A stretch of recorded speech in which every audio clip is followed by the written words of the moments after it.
Is this working? So, how's that? How's my speaking volume?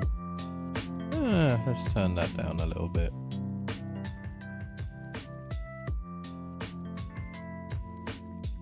Hey! Just doing some relaxing Minecraft chatter and so on.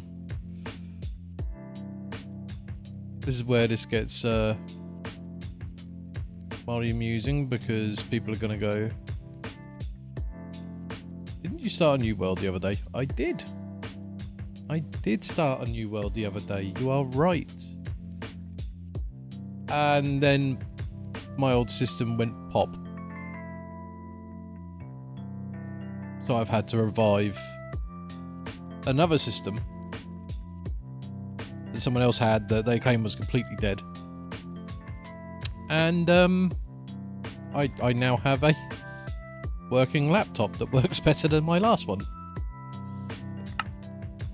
Funny story, that. My computer has died, I should acquire a new one. For free! Because it was dead. I revived it. And then I tried fixing my old computer as well, so... yeah, it's usual Julius Janky Tech. It's Julius Janky Tech. It's the way we do things around here. Let's have a quick look. But as you can see, it runs better, and in-game runs very nice. Much nicer than it did before, so we're starting a new world again because it's a new drive. New CPU, new GPU. They knew. Old, jank, didn't power on. Oh, and I'm going to jump straight into powdered snow right at the very start. This is not a good look. This is meant to be a chill start. This is not quite the chill I had in mind. Let's maybe move somewhere a bit safer. I'm thinking maybe down here. Let's have a wander down. Let's go have a wander down. So yeah.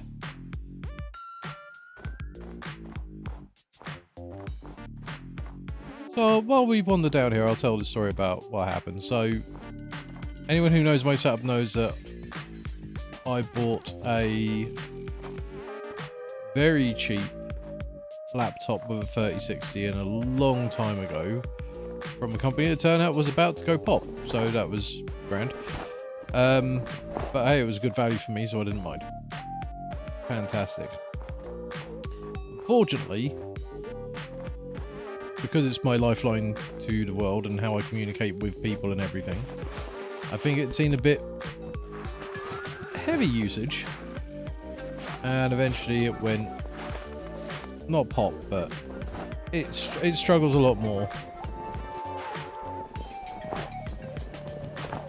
And clearing out isn't an option. So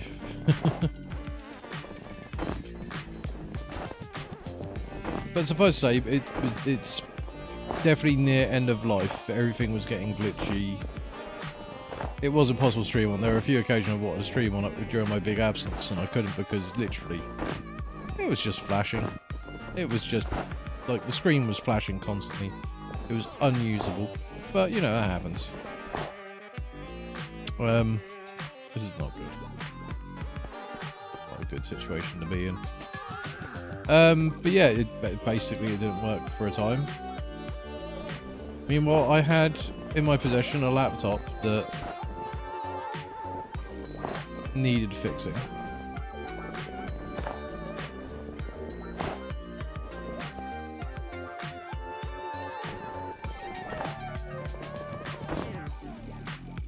Straight snow blocks, that might be alright. We might be alright. But yeah. Meanwhile, I had access to a laptop that had completely died. I've had access to it for a little bit now.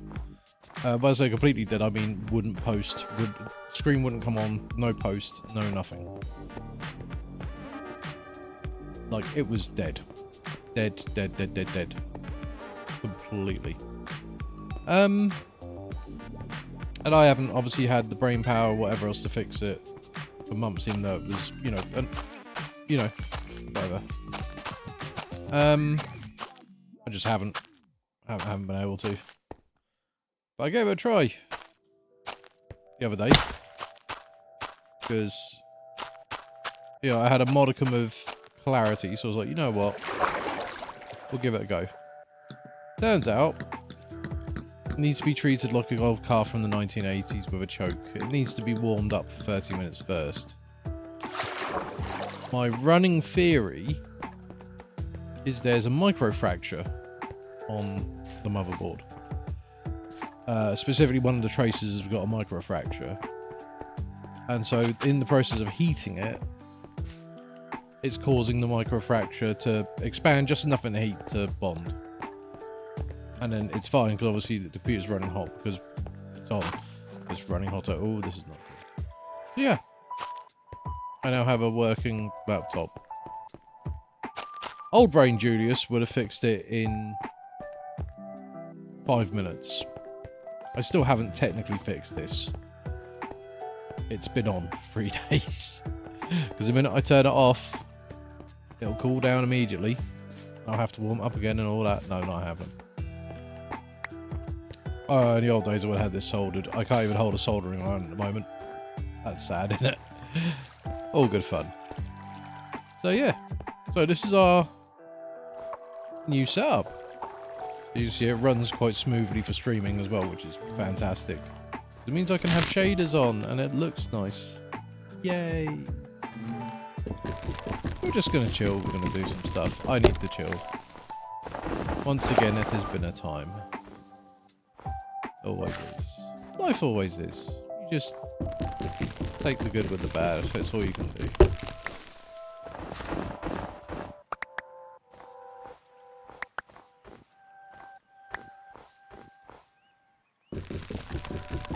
How's it go? Twitch is not my therapist. But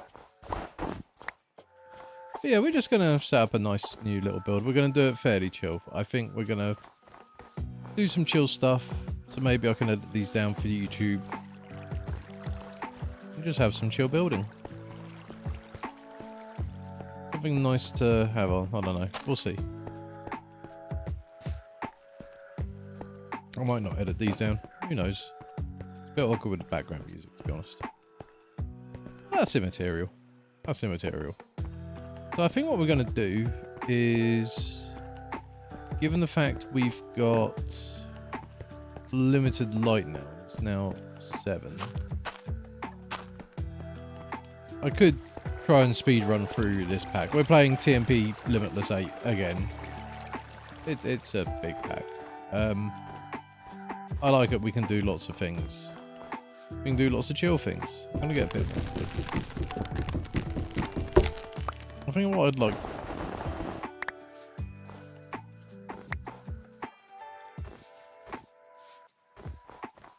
See, the problem is that I don't know if I should build for aesthetic or practicality. Because in a way, I kind of like the idea of having a little snow hut. But also on the other hand, I've then got to build around the powdered snow and deal with all that. So I'd be better off building on the coast. There are plenty of better places to build, but I think if we're going to have a chill stream and a series of chill streams, I think we'll build in the most chill place possible. I think that's a good idea. We'll build in the most chill place possible. Let's have a wander down. But what I might do actually, first of all,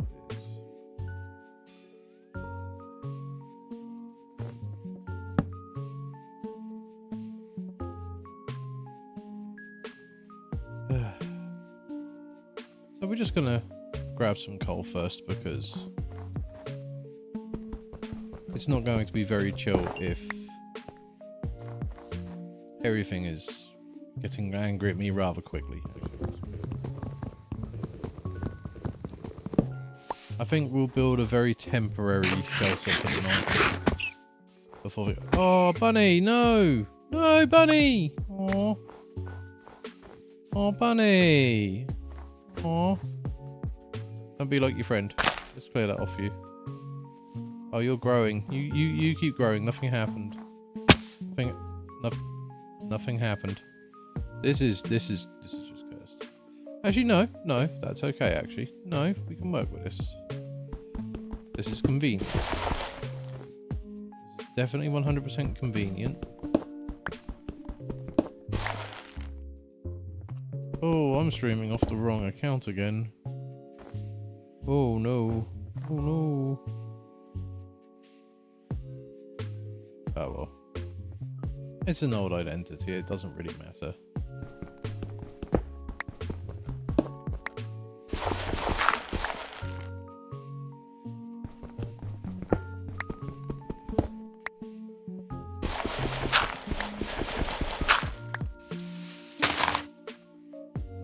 Yeah, we can get out, that's fine.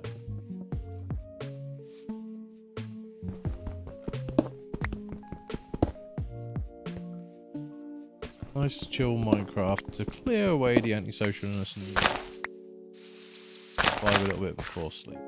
Again.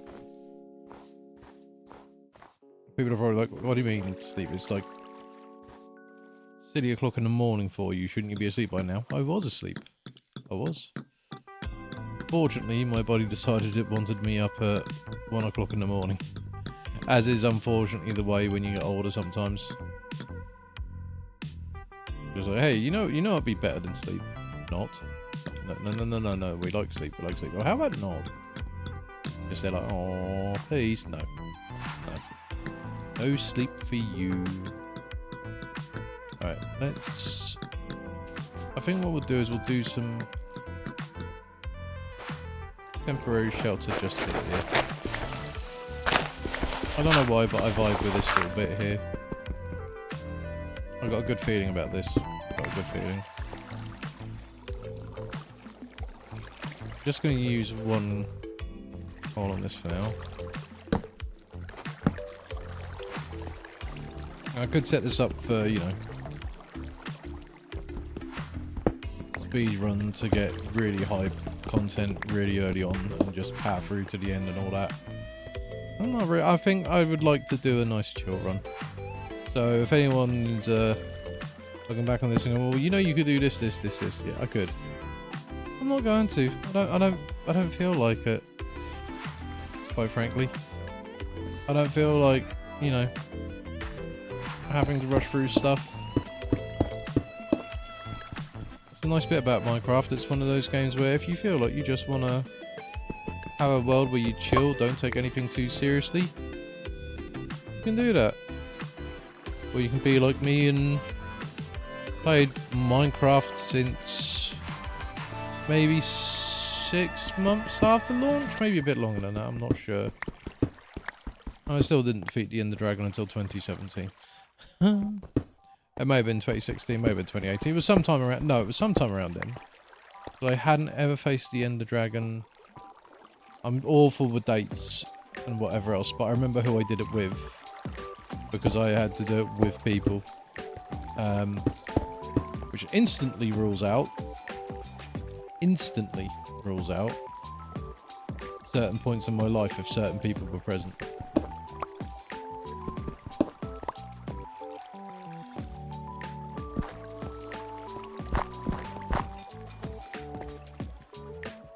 We're just going to go for a nice little vibe on the inside. Nothing too complex, we're just going to keep it nice and classic.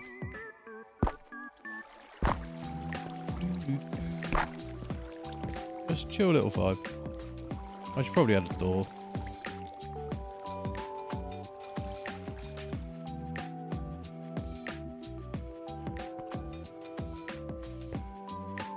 Let's add the door before anything walks in and gives us a nasty surprise. We don't like nasty surprises. We like nice surprises. If anyone wants to give me a nice surprise, that'd be great, but no nasty surprise, thank you. Let's actually dig this out. It's only a little shelter. Just a little shelter. Just to cover us for one night. I have forgotten where spawn is. I meant to mark that on the map. Oh well. Oh well, doesn't matter. All you can do is just be chill about it.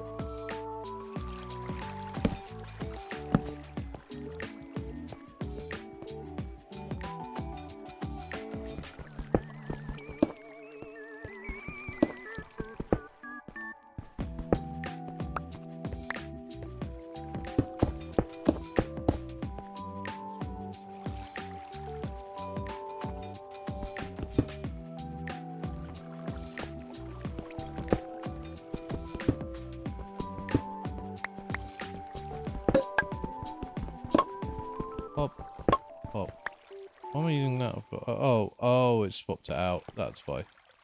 That's fine. We'll just make another one. I'm mostly really doing this as well, just because otherwise if I don't, I'll be stood in here all night doing nothing. It's nice to have a little shelter. Doesn't hurt.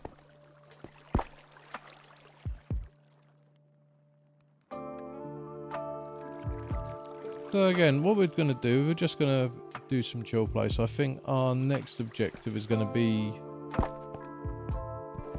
find somewhere around here to place a home. I might make this like a little storage place. Just a chill little storage place nearby, somewhere I can dump some stuff, chill, relax.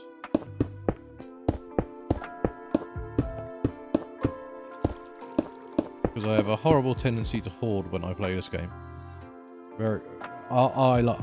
I cannot help myself. So I think if we... Now, this is not going to make sense to a lot of people. You're going to be like, why have you done it like this? This is future-proofing for later. So I could put it up against that wall and stuff, but I might put chests along there. Or more likely, I'll probably connect some cables at the back there later.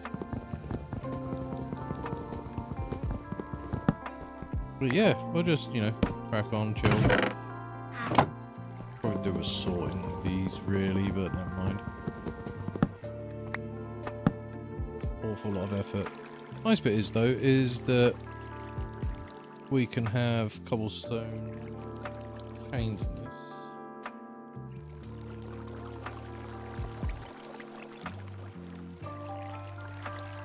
Alright, now let's see. How do you make these? Because there are plenty of new lanterns we can make. So they're nice and pretty. We've got some nice variation.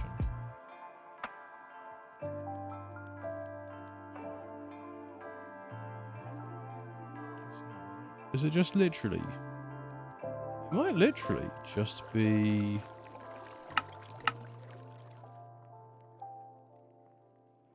That's cool. So I could go, I think, if I could click the right thing. Yeah, that gives us 4 cobblestone lanterns. That's nice. Take it you can't do... No, you can't do the same. I take it there aren't dirt lanterns. It's worth checking. I was just curious. That would be silly if there were. Take these 4 lanterns. I think what we'll do is... Actually, I'll tell you what we'll do. Let's make it a vibe.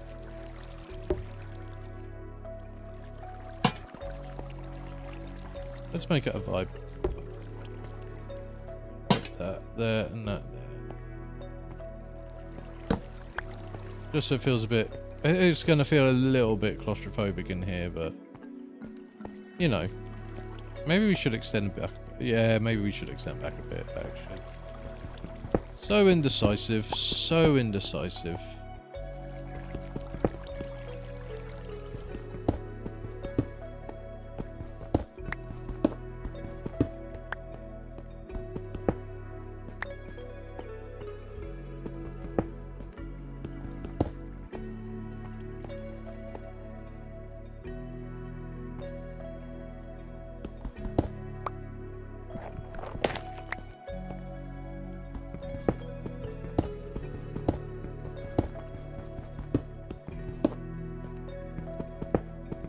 I will get the build on, right?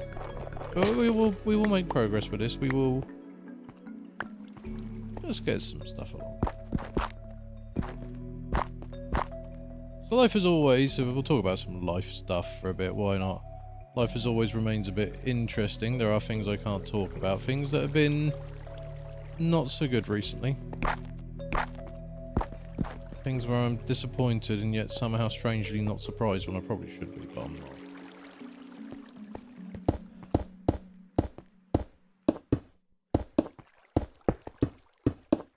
I suppose I have the advantage of, I don't know, maybe my experience or my age or whatever else, but I think the one piece of advice I would give to people, which is why people are reacting like, how are you not going absolutely well, because I've always lived by this. You don't know what is actually going on in people's heads, or you know what they're actually thinking, or how their brains really work. You don't. People don't know how my brain works. It's not very good, believe me, but I just put a very good veneer over the top of it so people don't ask questions.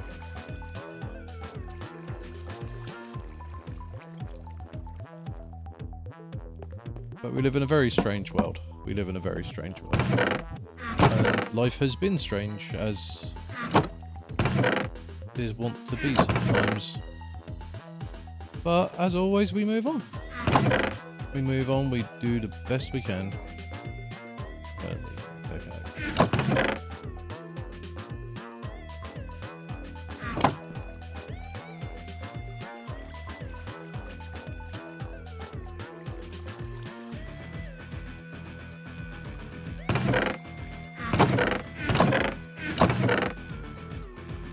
We live in a world where it's very easy for people to go high and mighty, to go, well, I can't believe they do that, that's disgusting, how can they be that way? And my stance as well, the problem is that everyone has their own foibles.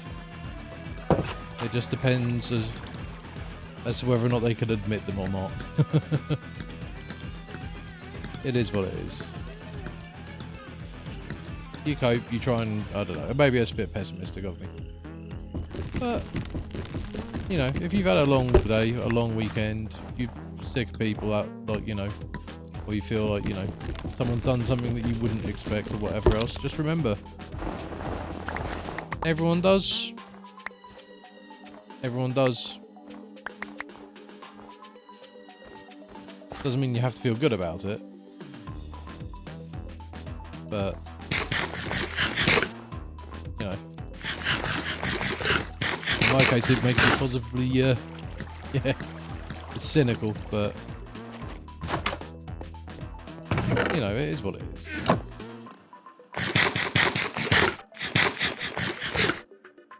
Let's get an axe so we can actually chop this down a little better.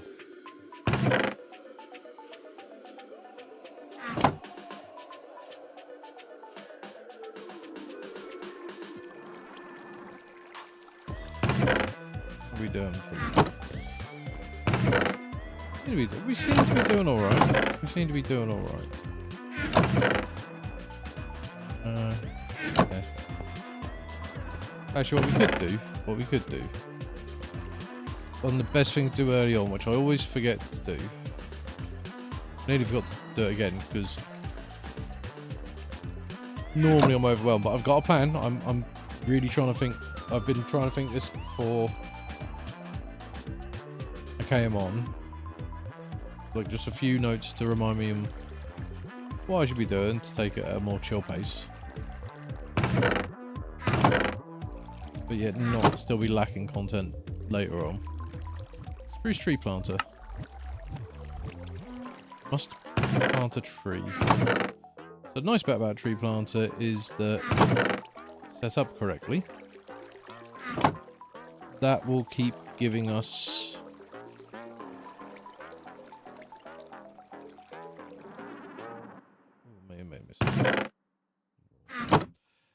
it will keep giving us trees passively, which is nice. We like that. It means that it's not fast, but we can get on with it. I think what we'll do is that there. It won't drop into this for now because we would also require a hopping planter, which we don't have. We can work on that.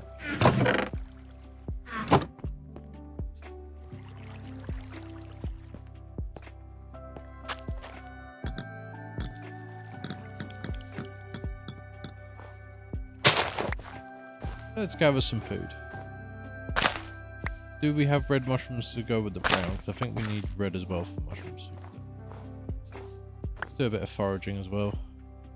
It's not the best food stuff, but do. Let's just double check what's around as well. That's going to be more stone, so that's not really... That's not going to be pleasant building. Not aesthetically pleasing. Might be over there. Is that spruce or is that modded tree type? Doesn't look like spruce from here. It might be. I might just be going blind. Let's go over and have a look. It is fir. I'll get a fir log. Or 37. Just because it should look slightly different enough just to mix it up. I'm not sure quite what I'm going to do for the build yet. But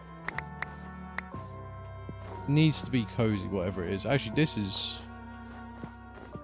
nice and buildable. This is nice and buildable. We like this. This could be nice. This could be nice. Let's take a sip of drink. After I check that that's just animals. Yeah, that's just animals. Let's take a sip of drink. Let's have a look around.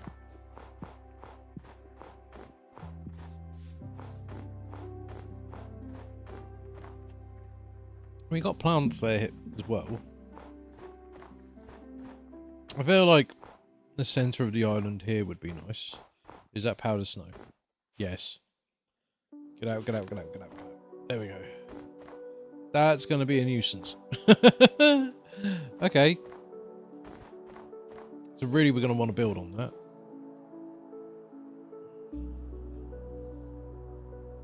That could work though, that could work. I think what I might do is I might actually use the fur as a base. Just because it looks very weathered, so it's very...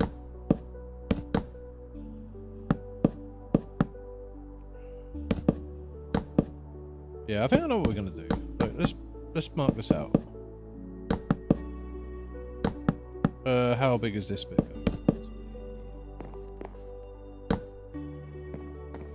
We'll say... Actually, over to that would be quite nice.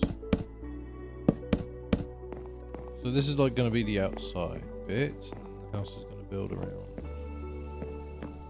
Oh, no. Yeah, okay. Yep, okay, okay. This is not a good place to be in.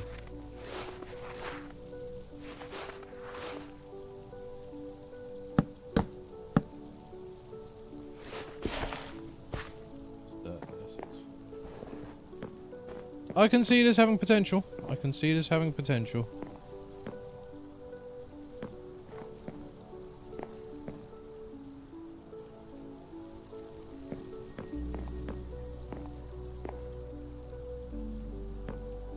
Yeah, I think I've got a plan.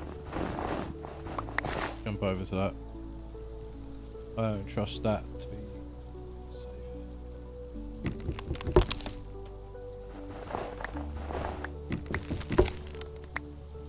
Crawl over.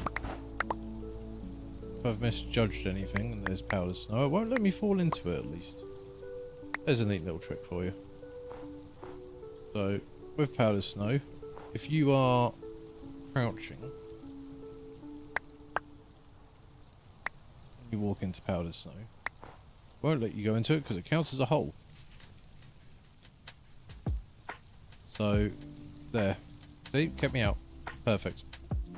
I think what we'll do is we'll build a path through here, back there.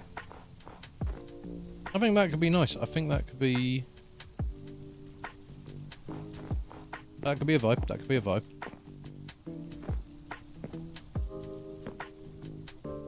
Sorry, spruce log, but you're going to have to go from there. You're not very convenient. It's going to be night time, so we'll have to go back to our other little place soon. But we can clear this out a little bit for now. And get on with the main build tomorrow. I think I would like a third log type, but if we're stuck with two, we can work with two. We can work with two.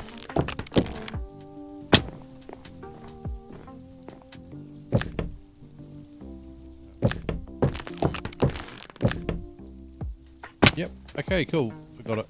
Got it. Yep, I know what we're doing.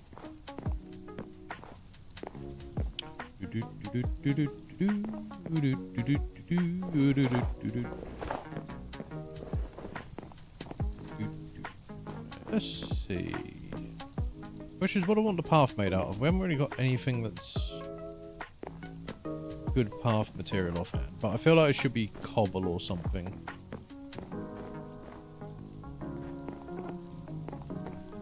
I feel like because of the nature of the area, we want it to be a nice cobble. Just a nice cobble going through. Just a chill little cobble. It's already 9:54, so let's... For now, let's play it safe and run back.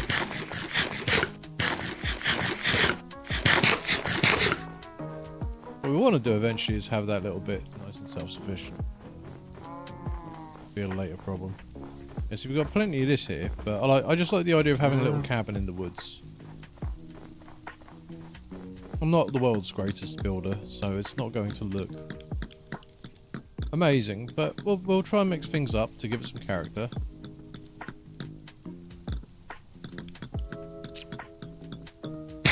So, back we go for now. Back to our relative safety, our little nest, and so we can make sure we got everything we need. I think what we're going to do as well...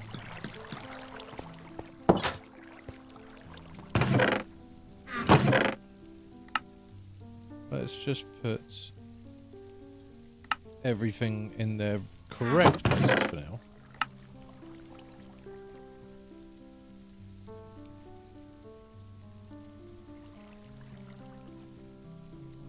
That would go there, that would go there, that would go there, that would go there. That would go there, that would go there! Cool, we got a nice clear inventory. Another reason we want to do that is because this is a chill. We're not trying to prove we can play this game amazingly or anything. So we are going to claim our starter kit. We'll get the free backpack. Because we're not trying to prove anything today. We're not trying to prove we can... you know, do a super run. We're not going to build a starter house because I don't want to, quite frankly. I'm not keen on the idea of building a starter house or like up the prefab. I'd like to do it by hand. Right, let's gear up with what we need and put it in the backpack. So I'm going to need the cobble. I'll definitely need the cobblestone stairs. I'm definitely going to need the dirt. Gonna need spruce planks. We'll take the spruce store as well. We'll need the sticks. Not only the only thing we don't need is the saplings. Did I not find a fair sapling? I did. I just put them all in the wrong chest. I might have to go wandering in a minute.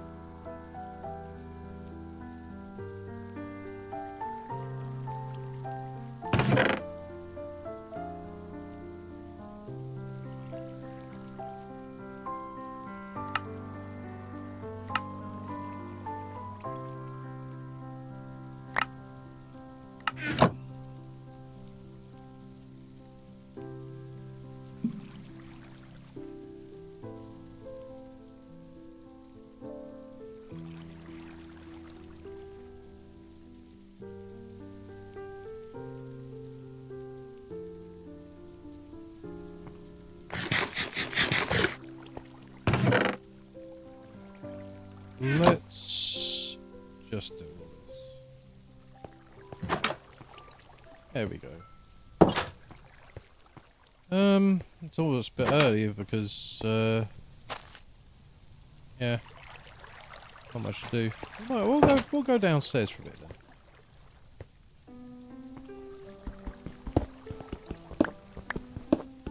Let's make ourselves a little bit more useful. I think what we'll do is we'll have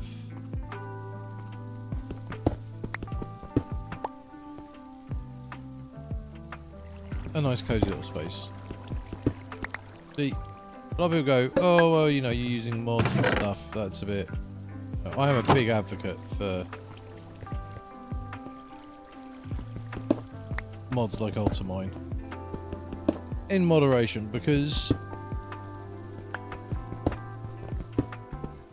like, it's all fine, fun and dandy, whatever else, for people who want to, you know, enjoy digging for 6 hours to find one thing. You know, not taking anything away from them, and if that's the world they want to play, I wouldn't expect to join and ruin their fun with Ultimine. I would do it their way, but I don't have the time or the inclination. Like, I don't want to do too much instantly, but equally by that merit,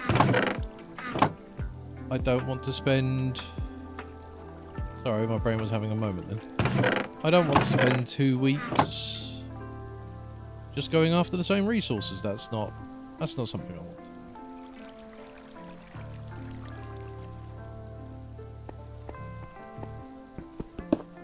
A lot of the time I don't remember a world long enough to put that much devotion into it anyway, so...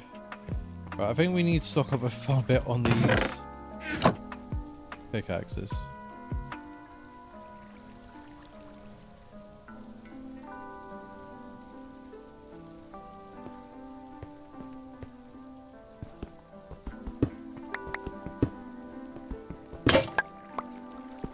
Let's do that.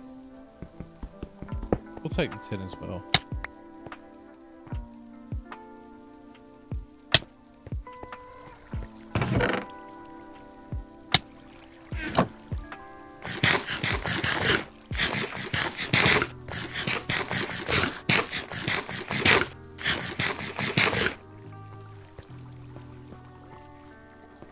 Let's just put that away from now, actually.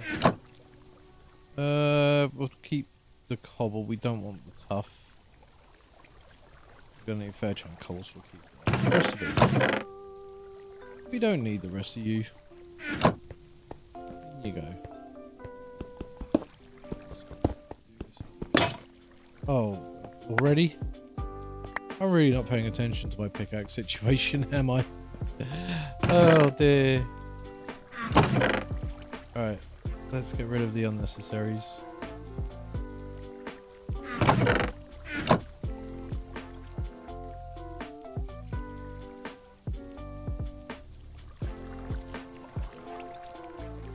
So this is just a nice little chill little start to begin with. It's very obvious what's going on. The answer is passing time and trying to find something to do until morning comes. Which is pretty much me at the minute. I'm just trying to pass some time, chill until my body feels tired again.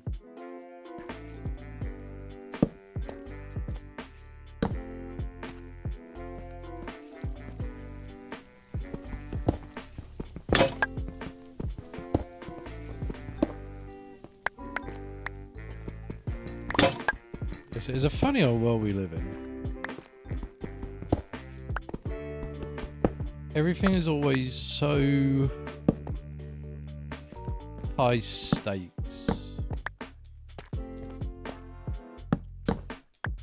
Sometimes this is why a lot of people, you know, look to find something chill to do or whatever else, fair enough, but then life becomes very intense again afterwards. And all you can do is find nice chill moments like this. All you want to do is play Minecraft or watch someone play Minecraft. And just relax for a little bit. It's important to relax. If you're living an intense life where everything is going to hell, or you're just stressed out, or there's a lot going on, whatever else, you know, there's no harm in finding some downtime. Doesn't mean just throw in the towel and watch Minecraft 24/7, but, you know, there's no harm in taking some downtime. Give yourself a chance to take stock of what's going on before just cracking on again. If you've got something that you need to, you know, get on with, crack on with, find some whatever, then, you know, take a bit of time out. Just take some time, recenter yourself, and then go from there.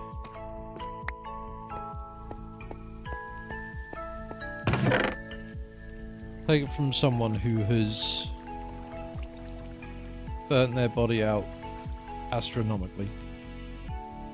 It's important to find the time. Right. I'd like to make this pathway a bit nicer. We haven't got any iron yet. If we did, I'd either make a chisel or a stone cutter, or actually potentially both. Actually, why am I doing that? This is going to be a pain to get up and down. So I've gone from, oh, let's build a house to, oh, let's build stairs. Let's completely change my plans. They're a bit tough there. Get plenty of stairs. Can I make?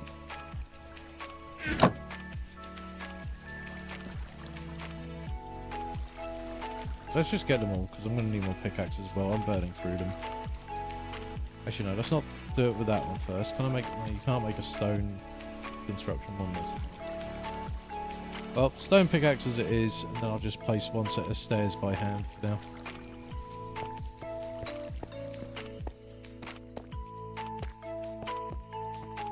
I'm going to need some sticks, actually.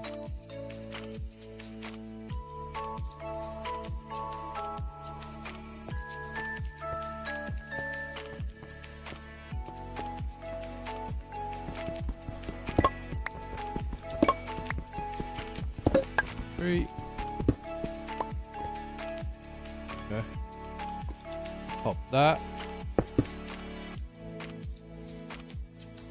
Actually, you know what? Check this. God bless you, Ultimine. And then what we'll do is we'll fill it in.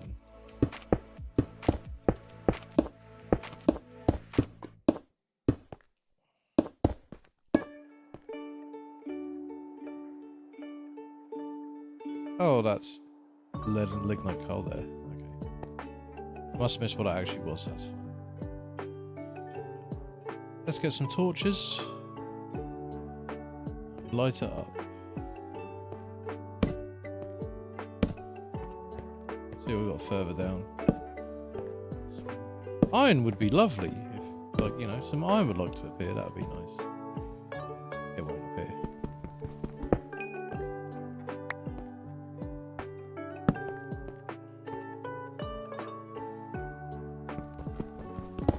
Just wondering how much further down to dig before stopping and making a break point. Maybe here, actually.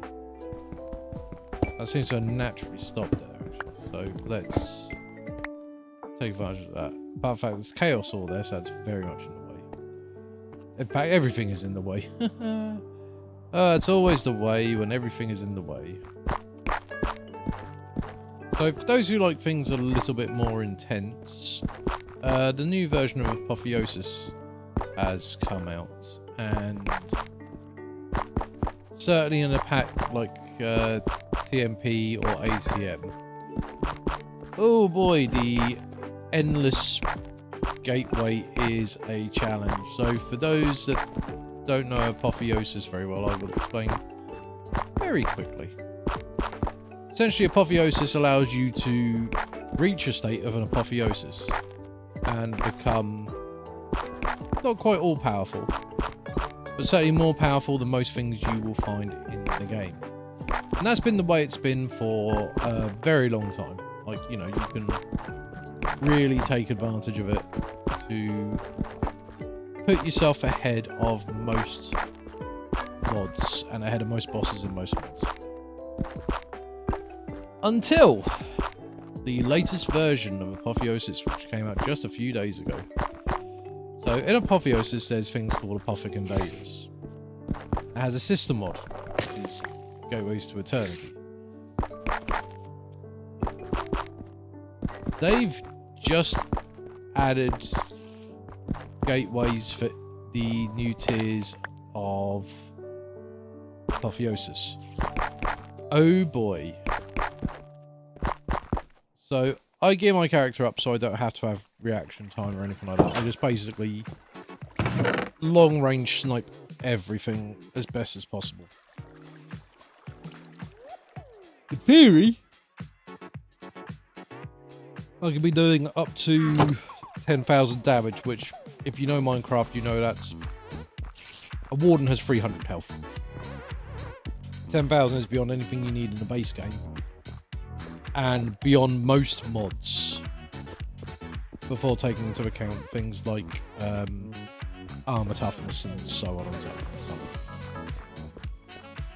Yeah.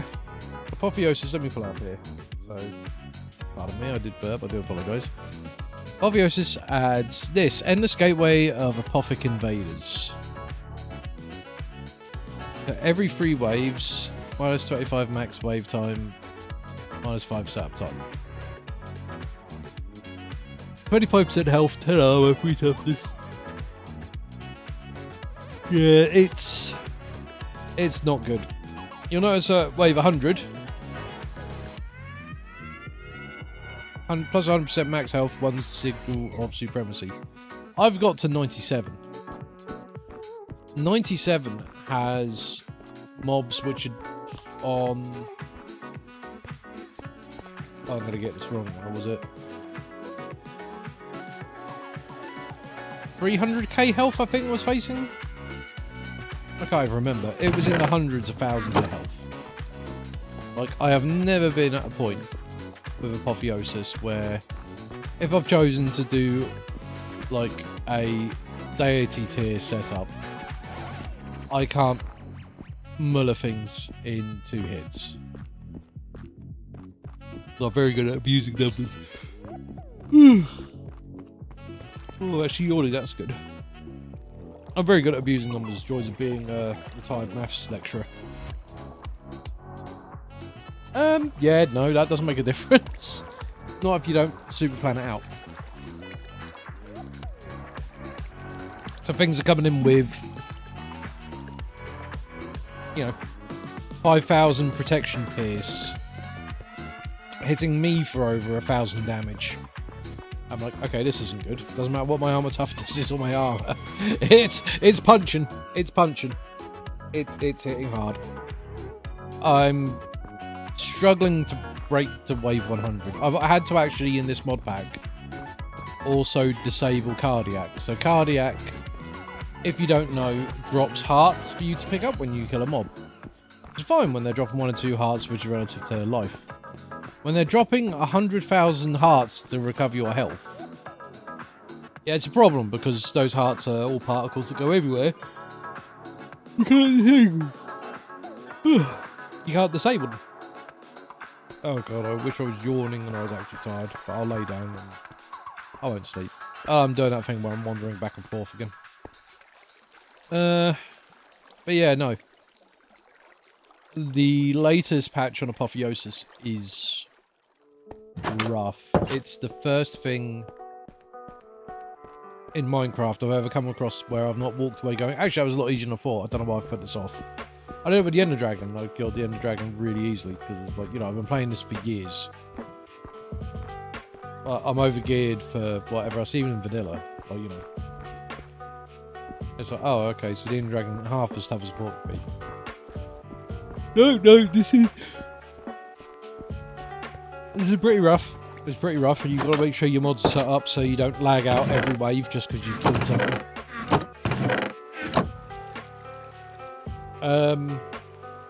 But yeah, as far as gateways go, so if we go to the gateways, Blaze Slime, Gateway of the First Frontier. So this requires some bones, ender pearl, spider eye, whatever else. This is now basically your good way to get started with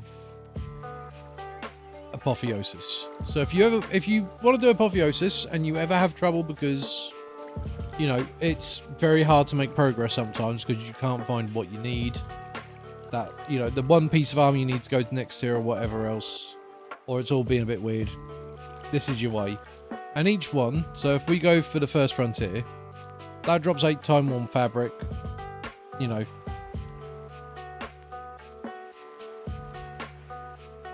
free affix items, and the enemies are affixed as well, and then there's an Apothic Invader in wave 3.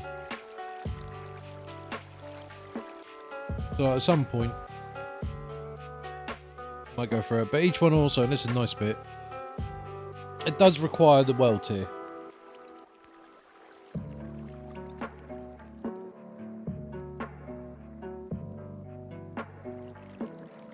I like it. I like the fact that it's been added into Apotheosis like that. Obviously, it's interesting because like you've got Gateways, which is the system mod with it as well, which has its own separate things. Which the one thing TMP is lacking, and it's not a complaint. It's just just an observation. Is there aren't a lot of custom gateways in it. Would be nice if there were. If there were custom gateways in it, that would be nice. But we've been in the mines long enough that it's sunset again, so I don't think we're finishing our build tonight. But that's not a bad thing. I've got so distracted. I've got so distracted. That's fine. We're just gonna have a chill little run. We're gonna chill.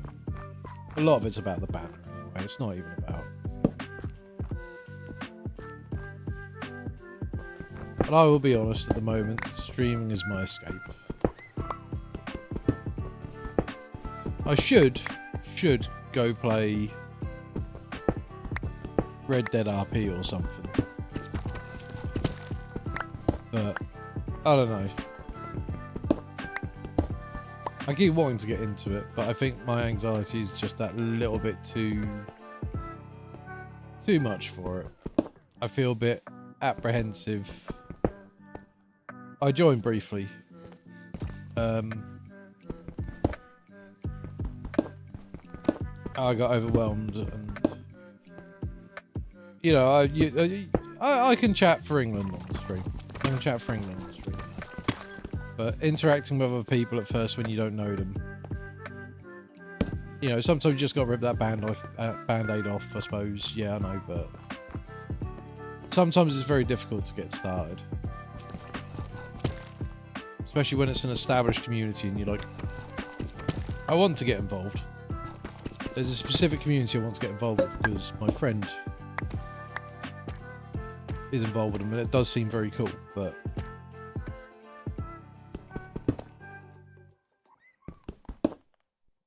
you know, you get nervous, you get a bit. We are not finding any iron so far.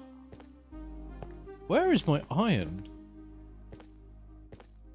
I mean, we should find something to get to Deep Slate, because it does become a bit more common again if we go down far enough. How are we doing? I just want to pull back a second and look at.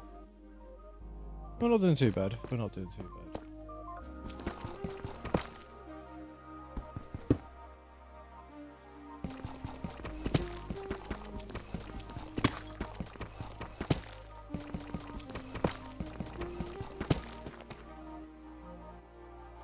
So look.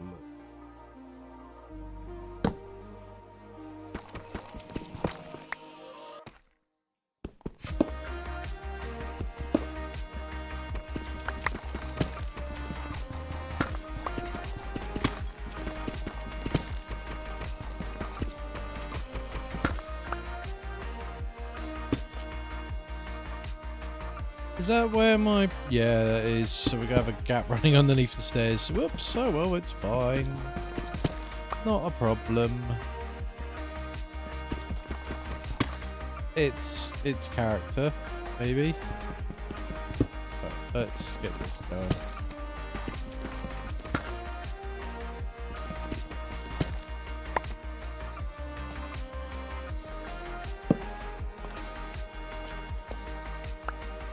Yeah, I think I probably need to get into Red Dead RP. That'd be nice to stream. And it's not like, you know, say... yeah, it doesn't have to be dead serious. But on the other hand as well... it's not like GTA RP where it's so casual that the RP is ridiculous. Like, you have to put some modicum of effort into it. It sounds like a good idea. Might be a good way for me to force myself to be a bit more sociable again. But, you know. It's just that, you know. Taking that first step. And that's the thing. Sometimes taking the first step is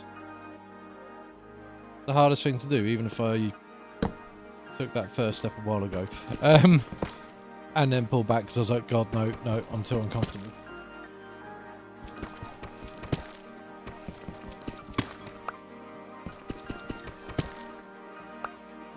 It sounds weird. I think...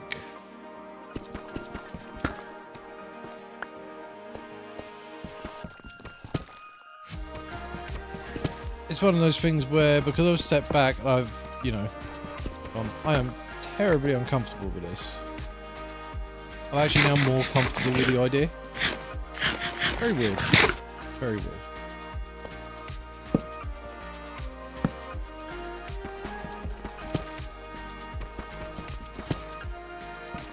Oh, that's that pickaxe gone as well. Let's repair these. So I put them together, that'll give me 8. If I remember correctly, if I do those two, that'll take it up to 15. If I do those two together, that'll give me 8. But if I do them together, that'll still only bump me 22. So the economy is to keep adding them when they're 1 on top. Which sounds very weird. It'd make more sense if it was a different addition method, but you know, whatever. Let's have a look, see where this goes. We want to light some of this up anyway. Because the problem is this will cause a little bit of spawning underneath, so I'd like to fill some of it.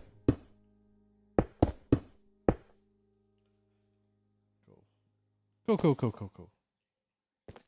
Okay, yeah. Don't have any steps left. Oh wow. I do, but not a lot. So I think we'll just build up on one side.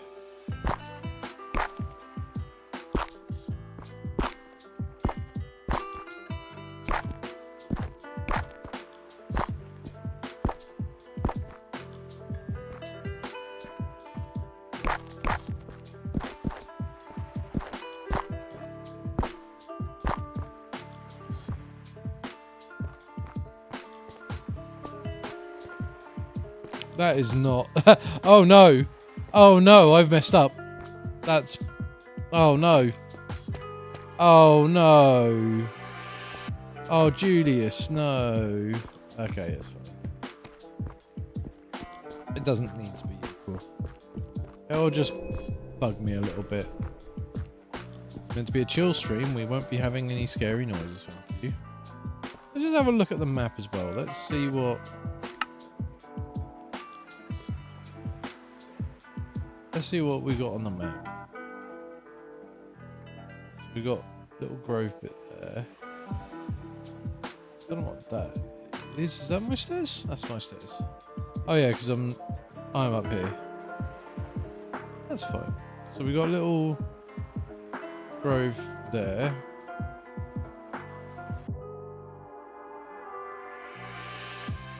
That's my favourite words at the bottom. I don't know if you can see them, but down by the coordinates towards the bottom, it says Deep Dark Region. Hooray! I swear, I'm always right by one when they spawn. I don't know if it's like... Wait, it isn't the game or what? What's that? Ruby Geo? Okay. Okay.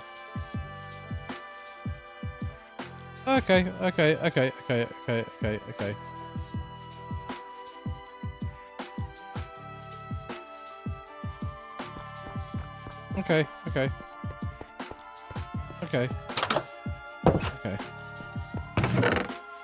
I'm not comfortable with this, but I know what I'm doing.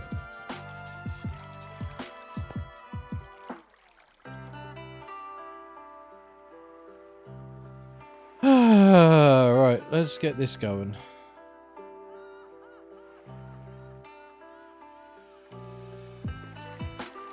Always throws me off in this song when they have the Tidus, however you pronounce it, laugh. Middle. Final Fantasy X is one of those strange games where my opinion clearly is not in sync with everyone else's. I did not like 10. I'm very sorry. I know that's, you know, not a popular opinion. I am aware of that.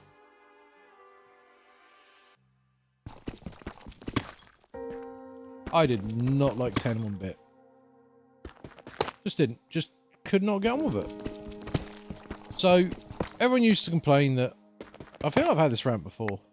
Or I've just ranted with someone about this recently. Yay, memory problems. I never understood why, and this is my take. Again, incorrect take maybe, I accept that, that's fine. But this is my take on it. The people that complained about 13 being a tunnel simulator do not like it when you say, I felt that way about 10. I did. I'm not saying that I'm right. I'm not saying that, you know. But, to me, and it does seem to be a hot take, I have had a lot of people disagree with me on this. But to me, I did not enjoy 10 because it was so stiflingly linear. I felt I was walking from the start of one section to the end of one. Now, I am now going by what I have in my diary because I do not remember playing it. And I clearly must have spent some time on it. Because if I check my Vita achievements, like clearly I gave it a good shot when the HD remaster came out. I have gotten basically to the end of the game, which is quite funny because I've gotten to the end of the game according to my achievement list, and I don't recall finishing it. So I don't think I actually finished it. But, you know, I was clearly determined at some point in my life to play it and to give it a fair shot. And I will tell you this now. Alright? I won't do it now, even though I've forgotten it. I won't do it now because it's very rare that in my little diary where I keep my memories and, like, you know, a lot of games that I enjoyed, this, that, the other, whatever else. It's very rare I put in there, do not play this ever again. Do not try and go back to this ever again. You will hate every second. I don't do that. Not for most things. There are very few things that I've done that for. Sonic 06 is one of them. Sonic and the Secret Rings is one of them. Like, I'm literally looking at it, and, like, right now, and like, yep, okay. So, we've literally got here Sonic 06, Sonic and the Secret Rings, Final Fantasy X, and one I'm not going to say on stream is the next one, because if I say it, I think everyone will hate me. Because it's one where I acknowledge that everyone else loves it. I just don't. It's not for me. And again, I think that's part of the thing. A lot of the time I'm like, yeah, it's just not for me. I didn't enjoy it. And to me, that's fine. It's over and done with. But when I make the observation that when people go, you know, well, you know, what? Like 13. If you'd said 13, I'd agree with you. It was a tunnel simulator. And I'm like, but that was 10. 10 was a tunnel simulator.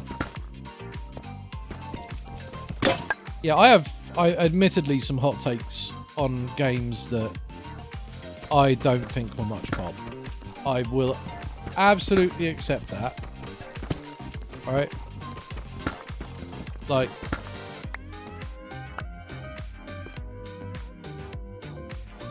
and you know, not all games are for everyone.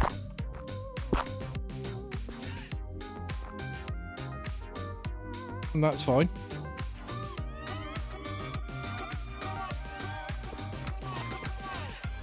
I don't think Sonic 06 was for anyone. But I don't, you know, I don't think Sonic 06 was for anyone, but I think Final Fantasy X in my mind is, I don't get why people rate it. Like, rephrase. No, I do. I get why people rate it. I don't get why people rate it and then slam 13. That's the bit that gets me. If it was consistent, people are like, I don't like 10, I don't like 13, I would understand it. But my tiny little brain, my idiot little brain, doesn't comprehend how you can love 10 and despise 13.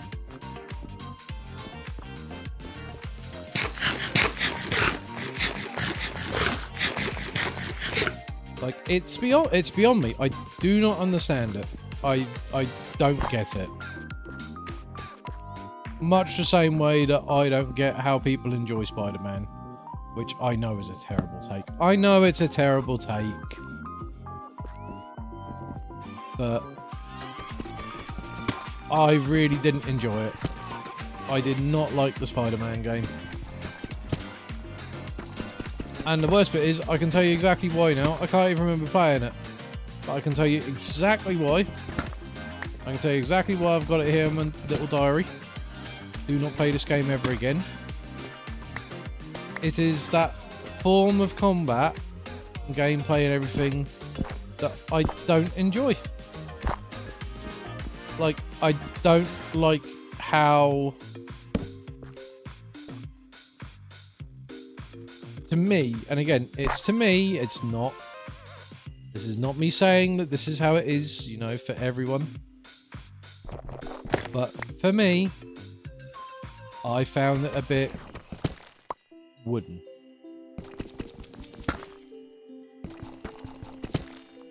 Well, according to this, I watched my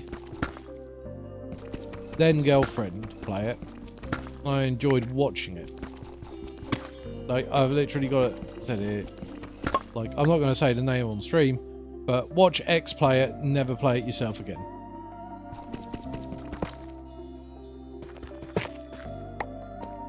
Which is fair.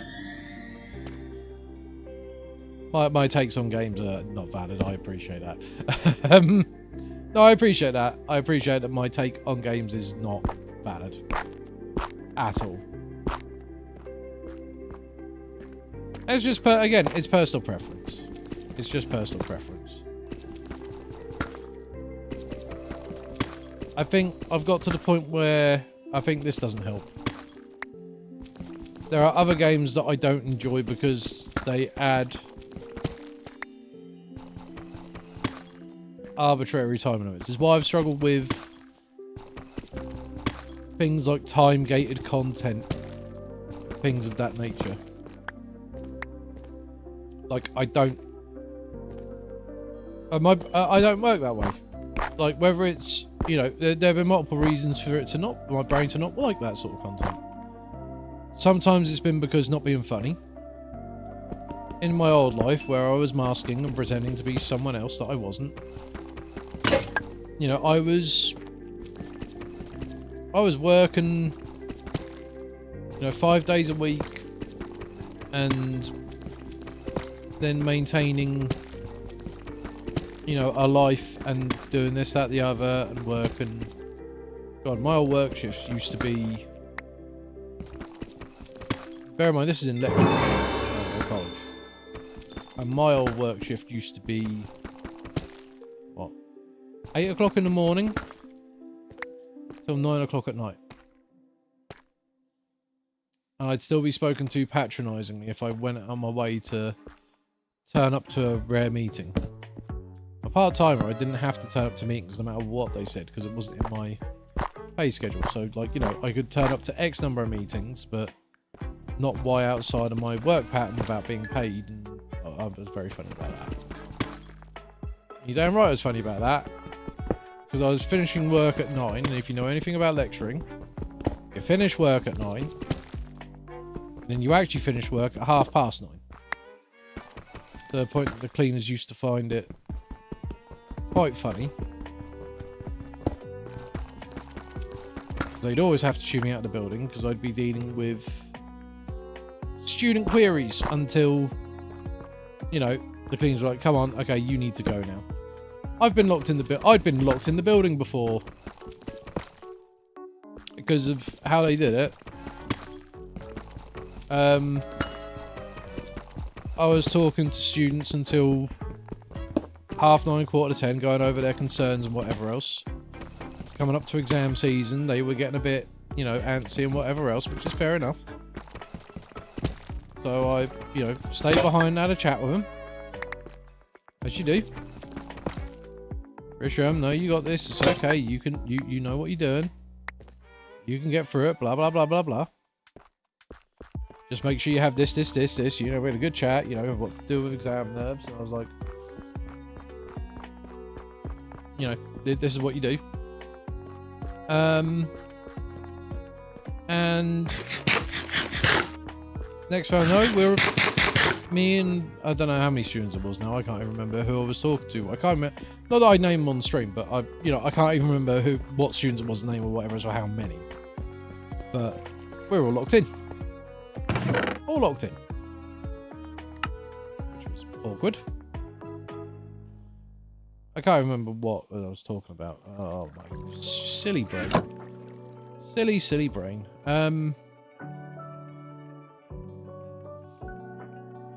But yeah, no. Oh, that's right. That's right. Hold on.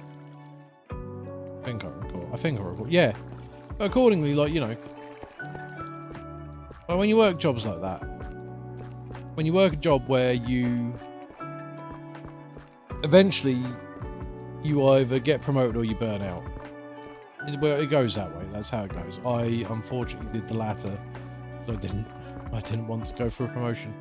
I didn't want to go elsewhere. I didn't want to do anything else because I was already had enough. And wasn't for me.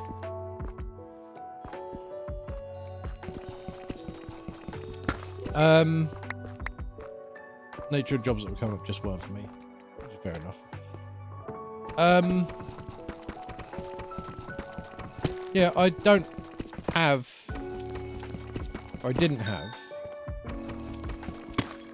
time to invest that much effort in.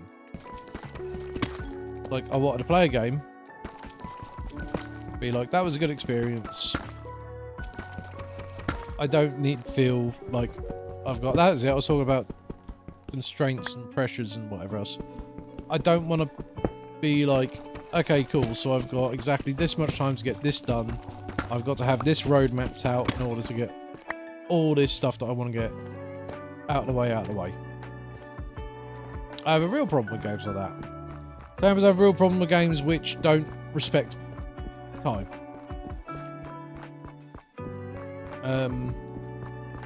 Can you tell I'm just minded to doing things in Minecraft while I'm talking because I'm not paying attention to what I'm doing in a minute. I'm getting a conversation out of the way. I need more stairs. I have big problems with games that don't respect your time. Big problem with that. I don't mind if they add extra challenges or whatever else. That's not what I'm saying. That's not part of the conversation. The conversation is... No, it's like, it's not that. It's literally games that go, we want you to do all this within a set time period. We will not give you a pause function. We will not give you the ability to stop, or we will, you know, try and pile on all this, that, the other. And there's other stuff where it doesn't do that, and I just don't enjoy it, which is fair enough. Things like, you know, I like Stardew Valley. The only issue I have with it is that it wants me to rush, and I've never been one for rushing. You know, I don't want to do that. By the time I get my plants done, it's 8 o'clock at night in the game. So as the day gone, I can't buy anything else. I'm like, no, whatever. Again, it's not a knock on Stardew. That's my own fault. That's just, it's not designed for me in that regard. That's, you know, that's not a knock on it. What I do have a problem with is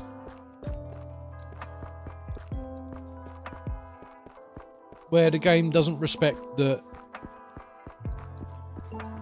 what it's getting you to do is functionally uninteresting and a waste of your time. Like, oh, here we go. Here we go. Julius hot take yet again. Julius hot take yet again. I picked up Vintage Story. I really like Vintage Story. I really don't like the fact that winter in your spawn area, And it has the same problem, because it's not a Minecraft clone. It has Minecraft aesthetics, it's not a Minecraft clone. There's a lot more to it. It's the same genre, completely different take. And you have to worry about winter. You have to prep for winter, do this. And in my first winter, no word of a lie, there are animals that appear. You know, very much at all. There's not much to do. Your crops are all dead. Nothing you can grow through the winter. It's too dangerous to go out because you will die eventually, whatever else, and you're wasting your hunger for precious food materials, which is fine. If this was, you know, even up to an hour of my gameplay time, wouldn't have a fault with it. Would not have a problem with it. Would not have an issue, because I'd be like, okay, well, that's my gaming session for the night. My gaming session for the night is survive winter. And no, seriously, no word of a lie. Right? No word of a lie. Alright? I haven't installed it on this rig because I had gone through literally 20 odd hours, I reckon, of winter. 20 odd hours. 20. And unless I'm streaming or I'm doing whatever else, people, they're like, you know, I say people, but the person who cares for me and whatever else will tell you. A lot of the time, I will sit there, and unless I put in a concerted effort to, you know, really make sure that I've set things up so I can play for more than an hour, which usually means that I'm streaming here, which therefore, as you can see, means that it's, you know, less than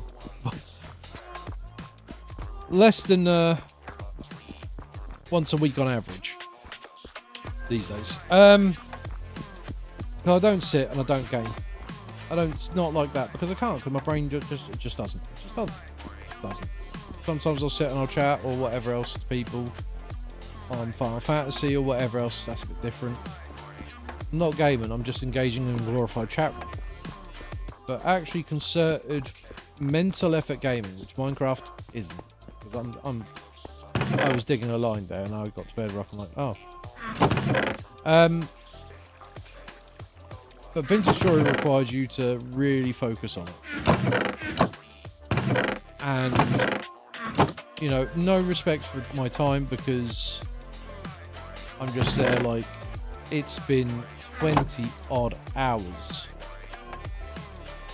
And I'm not out of winter. Like, I think it's just turned into April in the game. And the game doesn't give you a strong enough indication of how long that season is going to be where you are. So I googled it, and I hate the idea that I have to Google this. Like, I'm not a fan of stuff like that. It's one of my big gripes about Minecraft. It's one of the reasons why whenever I play Minecraft, I try to play it with Recipe Book enabled or JEI, because I am not working stuff out. And even then, I get annoyed when I'm like, oh, well, there's no indication this interaction does this. I'm sorry, but, like, you know, I don't need arcane interactions for how moss blocks work without at least some sort of in-game going, hey, did you know that bone meal can be used on these? Doesn't have to tell me what it does. But, you know, show me some respect. And not expect me to have to Google it. Because one day I won't be able to. But the way my brain works as well, like, you know, I'm not... Yeah. Maybe I'm just weird. Maybe I am. Maybe that's the issue. Maybe I'm just... But in my mind, it's what I don't like about Vintage Story. Like, there is zero respect for your time. It's one of the reasons why I also have an issue with Minecraft and the size of worlds and whatever else and the way it handles travel. Like, if I want to go exploring, my big gripe about the base game is there is no point giving me a supermassive world where I can't easily come back from where I've been. So, like, I get that, like, you know, I might explore for 4 hours. Okay? One of the greatest mods for Minecraft is Waystone, simply because you don't get there any faster, but once you've got there, you can get back. And you can get back there again. And, like, you know, it respects the time after the time's been put. So you put in the time, you put in the effort to do a thing, and after that, it respects your time and doesn't make you do it 16 times all over again. Again, hot take, I know, but that's my one gripe Minecraft. Like, there is no... Well, it doesn't even have to be fast travel. But, like, we have very slow rails. Very slow rails. In the grand scheme of things. And unless you go exploiting certain very specific arcane mechanics, which again the game doesn't tell you about, ice boats and things like that, or like people coming up with, like, you know, weird and wonderful ideas that you need to Google unless your brain is that way inclined. Right? Like, I discovered stasis chambers. Someone was telling me about stasis chambers the other day. I was like, what on earth are you on about? Are you okay? Do you need help? What do you mean stasis chamber? Yeah, like, apparently it's a whole thing where, like, you can exploit teleport mechanics. I'm like, okay, cool. This is a thing. This is a thing I didn't know about.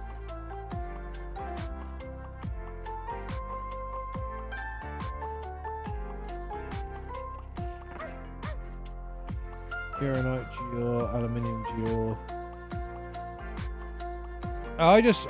You know, yeah, it is a hot take, but no, it is. I accept that it is a. Yeah, it might be a bit, but that's just how I feel. I'm not finding any iron. Normally come down this deep because it's easier to find the iron, and it's really not.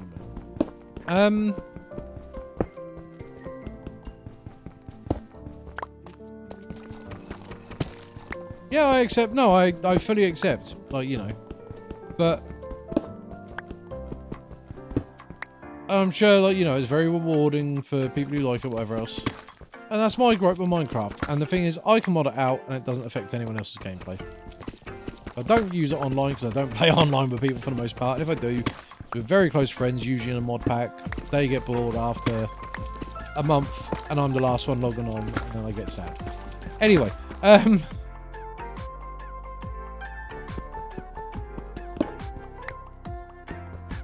but no, I don't have time for that. I don't have time for any game that doesn't respect your...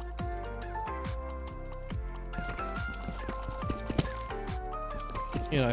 Because even back in my old life, you know, I couldn't just go, oh yeah, cool, I'll just, you know, invest, you know, 60 hours of my time to do this one very specific thing. Or, you know... I will spend, you know, 2 weeks doing this very specific thing to the detriment of everything and everyone else. I can't do that. You know, I had responsibilities. I had responsibilities. You don't do that. You can't do that.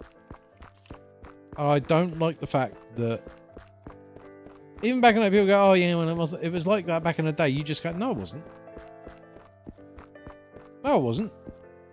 Alright, I go to play Mystic Quest every year. It's one of the games that I'm determined to never forget. It's Final Fantasy Adventure, Mystic Quest, Seiken Densetsu on the Game Boy. The Game Boy one. Not the SNES weird, awful thing. Mystic Quest on the Game Boy, Final Fantasy Adventure on the Game Boy, Seiken Densetsu on the Game Boy, whatever it was. Alright, the original Mana game, before Secret of Mana and all that.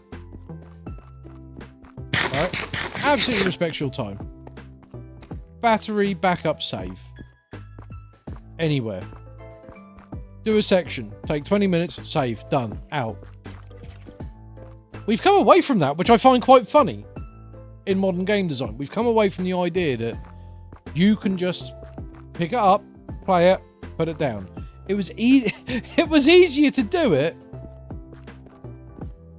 in the 90s than it is now.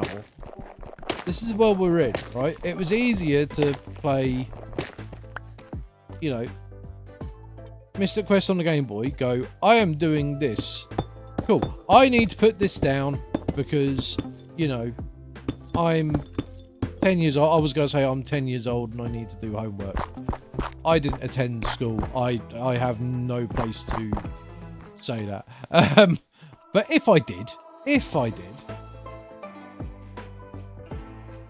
you know, and even then I had obligations. I couldn't just play a game all day. Like, you know.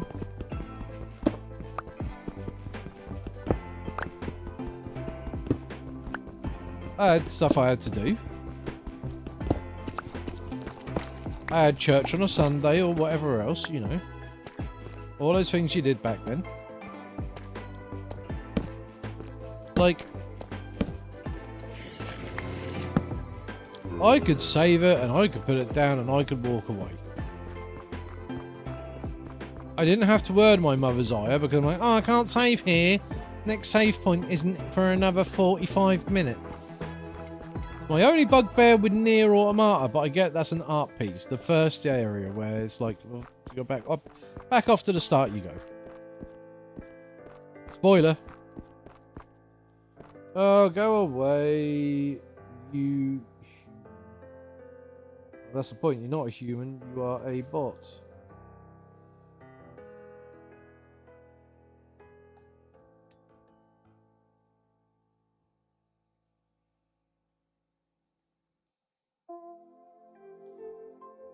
Go away, you.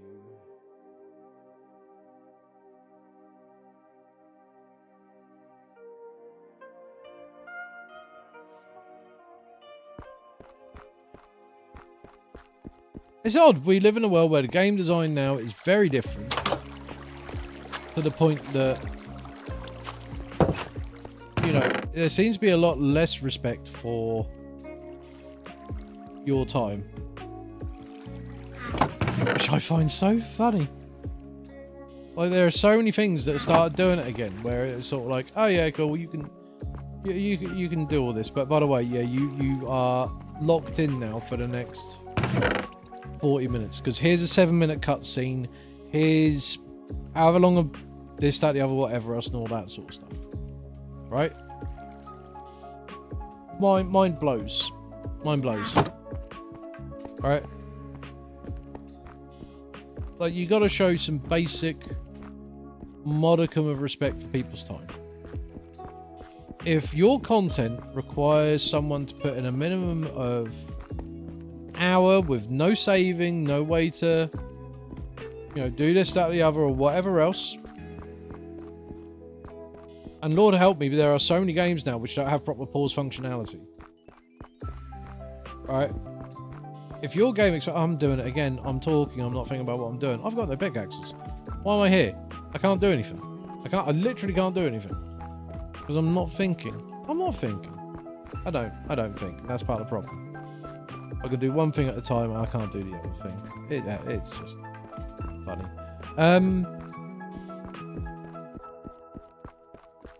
There are so many games out there now that are like, cool, you have to invest a good hour of your time to do the thing. We've gone backwards in the way that's designed. But then, again, that's my take. It doesn't mean it's right. It doesn't mean it's right. I've messed this up. I'm not thinking. I'm not thinking. I'm just not thinking. Thinking is hard. 4 more, yeah.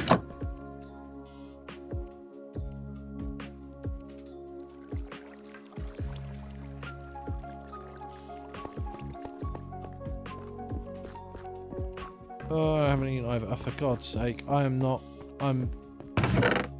so beyond.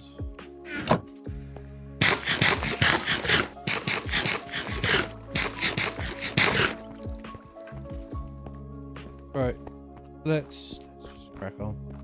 let's just crack on.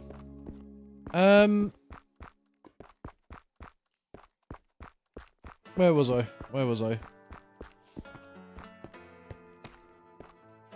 But yeah, I've just got like, you know, I admit, it's a me thing. Completely accept that. It's a me thing.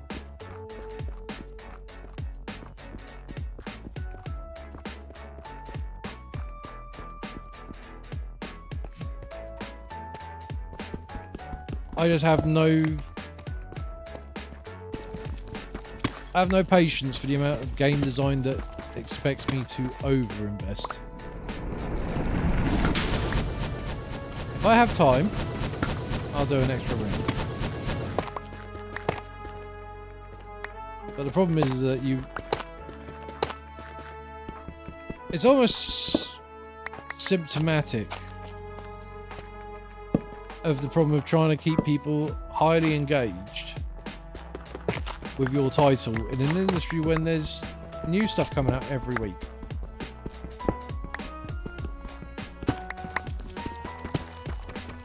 Oh good, I've done my usual, I have found diamonds, and I don't have any iron to mine. Cool. I'll be back for you later.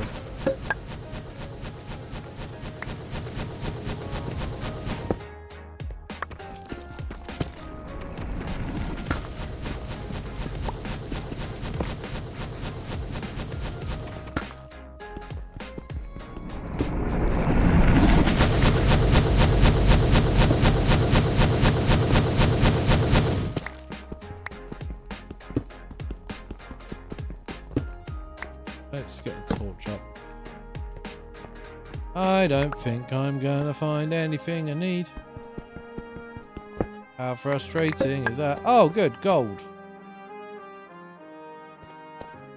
So we got gold, we got diamond. Where's the iron?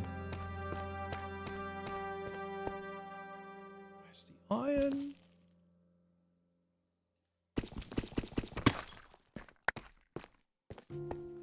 Right, okay, we got iron, we got iron, we got iron.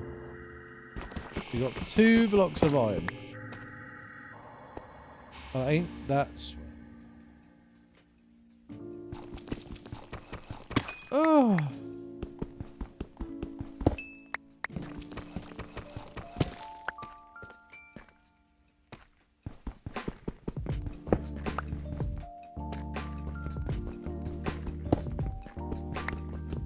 Ain't that...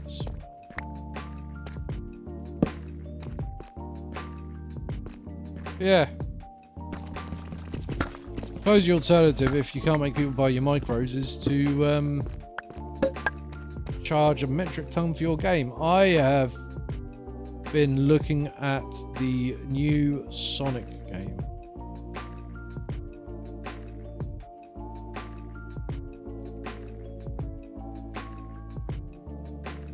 Crossworlds looks amazing. Played the beta very briefly. Couldn't play it for too long. Hands did not like it. But I liked it a lot. It's a real return to form. It is £65. £65. Monster Hunter Wilds was 55 when it came out, and I was like, oh, if I didn't love this franchise, I would not be buying that. Period. I just wouldn't. Not in this economy. Not in this economy. And Crossworlds is £65 or £80 for the deluxe edition. And the only, like, you might as well get the deluxe edition, because for an extra £15 you get your season pass and all your extra bits for 15. It's annoying because Crossworlds is so good. It's so good.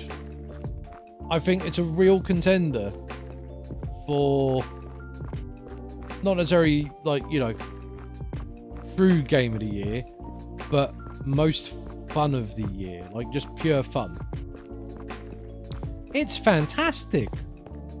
Like, it's not even a contest. Like, you know, there are other games this year, right, that have come out. they have existed. They should be, you know, Monster Hunter Wilds is what it's Monster Hunter. Let's be real, it's Monster Hunter. It's always going to be fantastic. It's always going to be fantastic. And yet, do you know what? I think Cross Worlds might well be the most fun game of the year. And yet it's £65, and you know, I've got kids. I've got kids and not a lot of earning power. So it is not a priority. My priority is uniform, making sure they're fed, watered and happy, which is a whole different topic because of things that are going on. But like, you know, the main thing is that, you know, they're fed, they're watered and whatever else, and they're safe. And I'm not going to go, sorry kids, you know, we're going to have no gas for this month. Because, like, you know, I've decided I want to play the new Sonic game. That's not how life works. That's not how life works. It's not. I was writing off the idea of me not having a laptop for, you know, a few months. Because the priority is being the kids. And then it turns out I can fix this by, you know, because it's about priorities when you grow up. Right?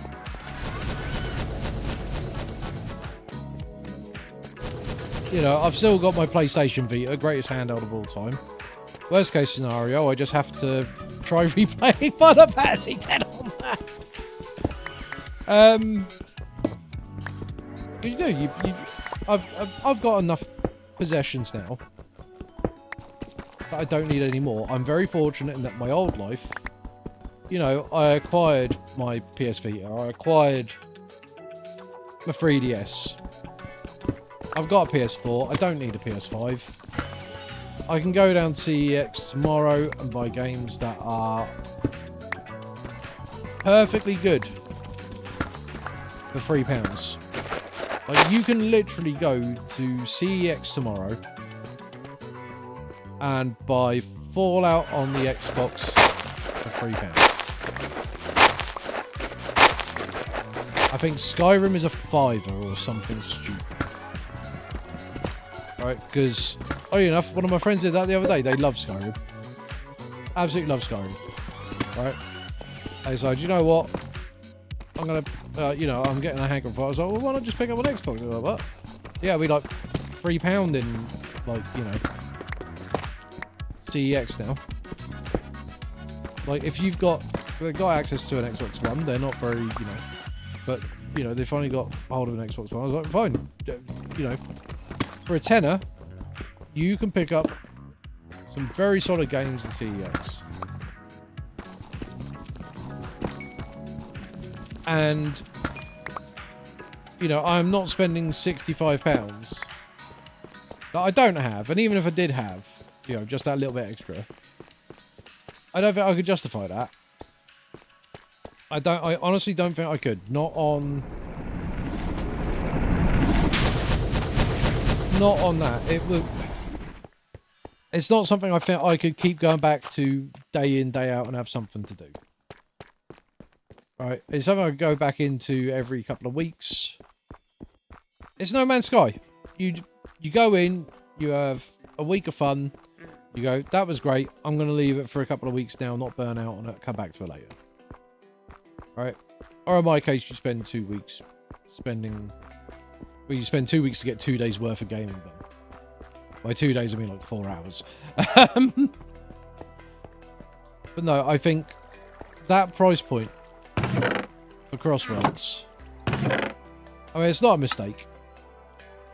Because, you know, it's very deliberate on their part, and, you know, their internal departments, I'm sure, have probably gone, this is our break-even point. If we started this, we've got enough people who are dedicated or buy it, whatever else. It's their prerogative. You know, it's down to them. That's their decision to make. Entirely their decision. But I will tell you this now. I ain't buying it. I would rather make sure that, you know... I know it's not quite as dire. I'd rather make sure my kids have got food on the table. But there are other priorities. There are other priorities where if I was going to have one blowout game of the year that I was going to enjoy, it ain't that. Not when, you know, there are plenty of perfectly good other games that are coming out soon. Not being funny, Silksong's coming out soon. That will take up, with my current ability, I tried to replay Hollow Knight the other day. I cannot play it how I used to, because I'm not physically capable. So if I was to go through Hollow Knight again from start to finish, it would probably take me a good couple of months. It's something I could have cracked out in a week while I was working. Like, you know, 9 to 5, well, okay, an 8 till 9 p.m., 8 a.m. to 9 p.m. job, not being funny. And then spend an hour playing on the commute or whatever else on the train or all that. Alright? I could have cracked that out in a couple of weeks. You know. So I wouldn't have gone out on a Saturday night. That wasn't me anyway. It would have been kids to bed, a couple of hours of gaming, and then I go off and that's fine. But the point is that Silksong is £20. It's almost certainly going to be fantastic, and I can get, you know, a good few months of game out of that. Admittedly, because I'm a speed, but that's not the point. The point is that I can do it. That's the point, you know.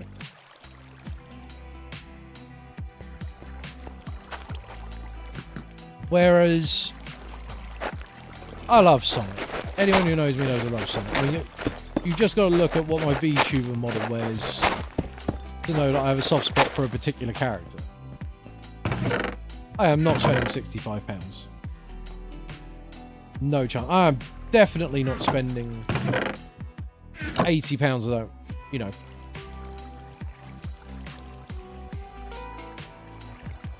It's ridiculous. It's a ridiculous price point. If we were still talking 45, 50 games, then fair enough. Right.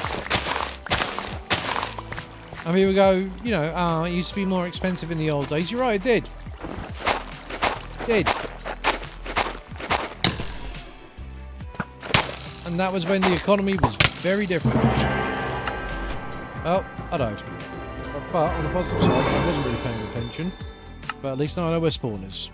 So I can now go waypoint. Let's go back.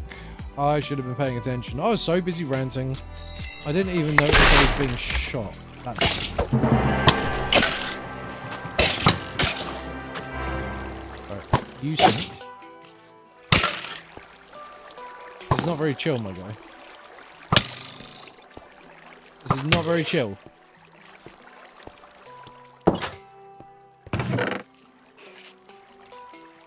What do I have? But yeah, people go like, oh, well, it used to be more expensive back in the day. Well, yeah, but also no. So back in the day, memory that somehow has stuck with me was seeing in, I want to say it was Future Zone. It was a Electronics Boutique. I can't remember. Might have actually been an early game store. I can't remember. It's been that long ago. Super Street Fighter 2 for the SNES. On the shelf, they had it too high where kids couldn't reach it because it was being sold for £85. Now, let's give some context to this. Alright, let's give some real context to this, right? This is £85 And Super Street Fighter, when did that come out? Would have been 94? 93? 94? I don't know. Let's find out. Super Street Fighter 2. When did you come out on the SNES in the UK? You came out in the EU December 2nd, 1994. So, December 2nd, 1994. That'll explain why I would have seen that. Probably went in to find something for Christmas. That might have been the Christmas I got a SNES, which I believe. Oh, I can't remember now. Did I get it for Christmas? I don't even remember when I got my SNES or how I got my SNES. That's right. But that was probably about £85 on the shelf. Which, if we go to the Bank of England's inflation calculator, so we'll work out what it would have cost in 1994. We'll call it 1995. It was basically start of 1995. So £85 in 1995 would now be £175.79. Alright? And do you want to know something? Didn't sell then. Didn't sell then. Alright? In 1994, we were going to a little place in Norwich called Second Hand Land. And in 1995, we would buy games second hand for £10, which would, according to inflation, now be 20, up to £18, which is 37.23. And the £18 games were imports from the United States. Which is why I have an imported copy of Teenage Mutant Ninja Turtles 4 Turtles in Time. Turns out, I didn't realise at the time it was rare, like to have in the UK. I didn't know. All I knew was it was in second-hand land and I bought it. And they had a copy of SimCity. And I bought that. And both are American cartridges. SimCity cost me £10. £10.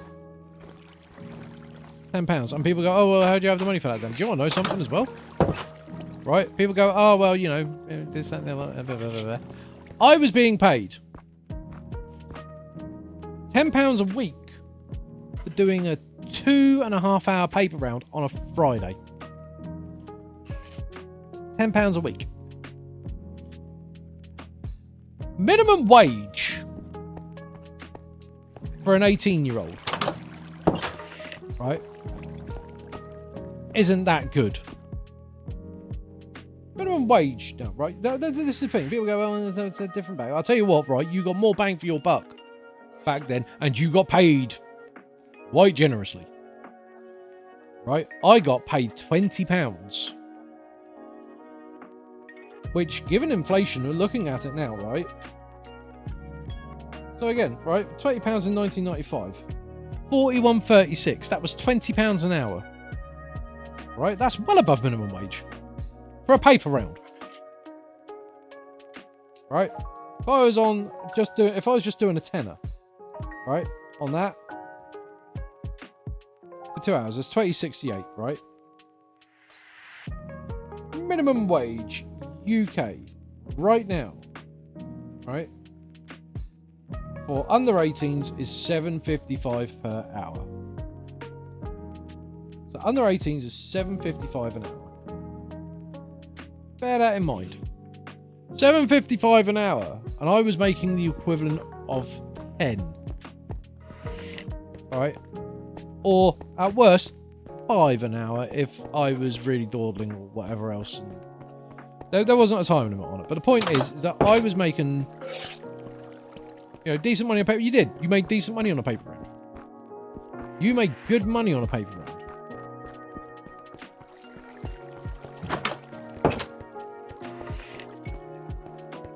And I only had to do that one day a week because Lord knows I could not have dealt with being out of the house that much at all. I would have thrown up. I would have thrown up every day. You know what? That was good money.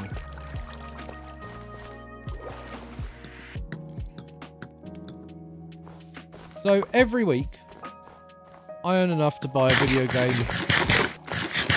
from second-hand man. Alright? You find me now, a 12-year-old who could do 2 hours of work a week, right, and buy a video game like that. I'll tell you how they do it, the same way I did. They go to CEX, they buy a second-hand game. But they ain't doing it for the PS5. The SNES was the current console. The SNES was a current console. Right? I know it was maybe a year out from the PlayStation, but it was still a current console, and I was buying second-hand games for the current console. Well into its life cycle, yes, but we're well into this PS5's life cycle. And there aren't that many games you can buy for CEX that cheap yet. Not that cheap. I could literally... Right? I don't know, maybe it's just... But the argument that, you know, there are some things we have way better now and whatever else, but I will say this right now. The game industry is not one of them. Game industry ain't one of them. Games like Super Street Fighter 2 were the exception. So you go to... It's funny, I actually remember more random details about this than I do about last 4 years. Thanks, Bray. You could go to Langley's in Norwich. And you could pick up Nigel Mansell World Championship. Brand new. £25. Which in today's money... Go on, let's have a look. What is that in today's money? That would have been 1994. So £53.06. Right? For a Game Boy game. So if it kept up with inflation, Switch games as they were a year ago would be about equivalent. What you're now asking for is beyond that. The games like Super Street Fighter were super, like, unique. They were very rare, right? We're talking the equivalent of, you know, so Super Street Fighter then would be the equivalent of launching a new Dark Souls game, not a new Sonic racing game. You know what I mean? There is a distinct disparity. Like, we're talking about must-have title. Like, and I'm sorry, I love Crosswords. It's fantastic. It's not must-have.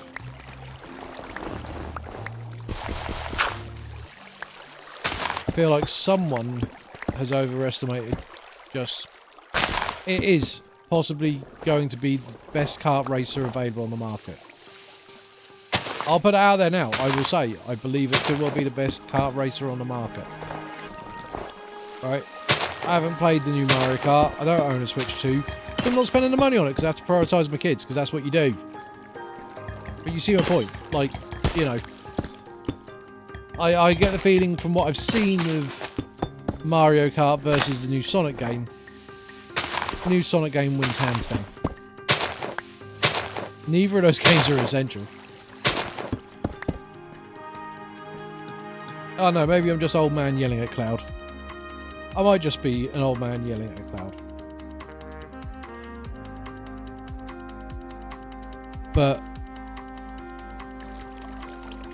no, I don't think that it's must-have. I think what they've priced that at is ridiculous. I think a choice of 65 or 80 and making it so the only one worth buying is the £80 one. Go show what they really think of the value of it. Is it still £5 cheaper than Super Street Fighter was in 1994? Absolutely. Yeah, I'm not arguing that. Of course it is. Like, yeah, you can't lie about the numbers. But that game was a very unique, very specialist game. I want to say it even had a custom chip, which was part of the reason it was so expensive. If I remember correctly, there was something like that about, you know, its marketing pitch was it's got this special chip which makes the intro super realistic. Or some nonsense like that. Some nonsense. But the vast majority of games still weren't that expensive. I mean, they just weren't. If we look at a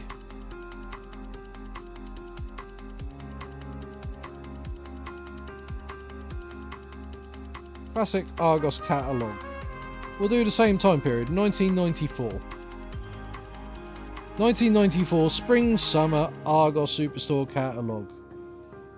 Alright. Let's have a good look.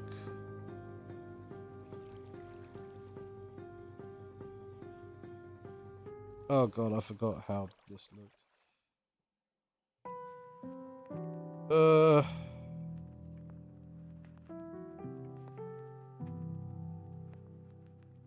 there listed video games and 54454. This doesn't go that high. This only goes up to 499. 54454. Oh no, that's because. Oh yes, because it would have been in the child section. Okay, so let's have a look at the price of Mega Drive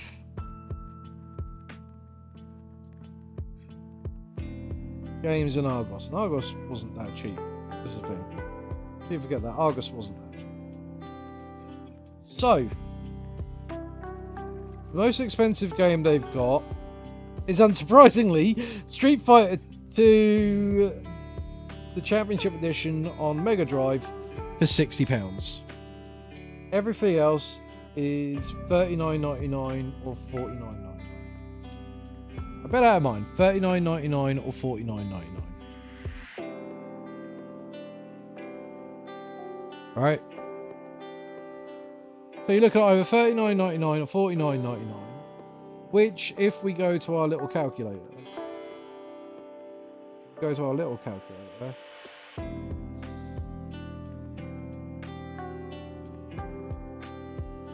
my brain isn't working.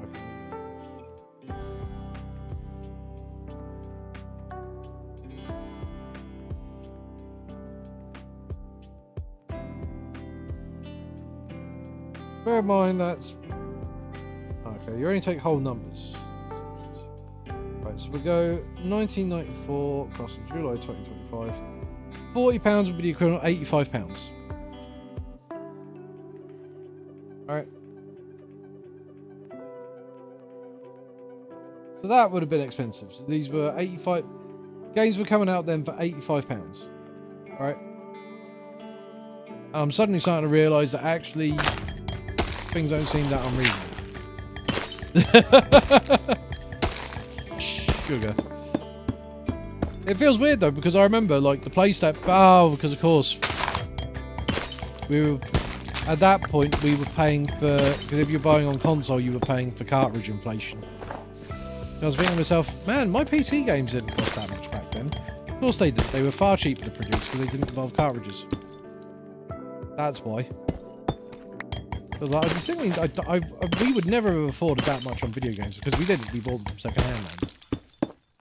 But I did also have a old Office 386 SX33 back then. I think Doom cost me $1.99 for the shareware version because you had to buy it from the local computer shop in its shareware form. Because you just did. All the shareware was purchased. Castle of Wind was purchased, despite the fact that it was a shareware version. And then you had to buy the full version on top if you wanted it, which meant you sent a little letter off overseas, and they post you back your little video game. That's how it worked. Yeah, I forgot console tax. cartridge tax, of course.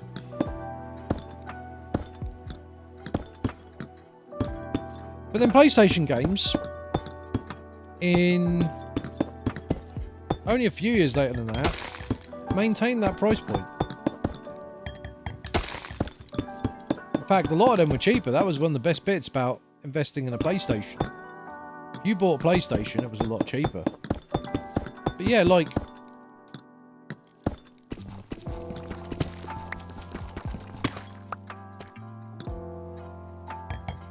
I'm starting to think about how wrong I am in some of my views.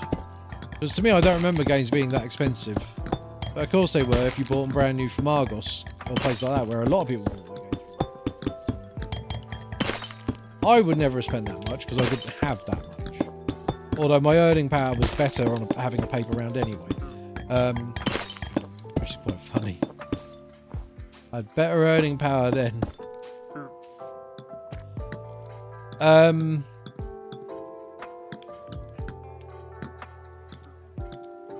I feel like this should be a bridge at some point. So for now I'm going to make it single track. That will have to be a bridge at some point. Yeah, it's very interesting.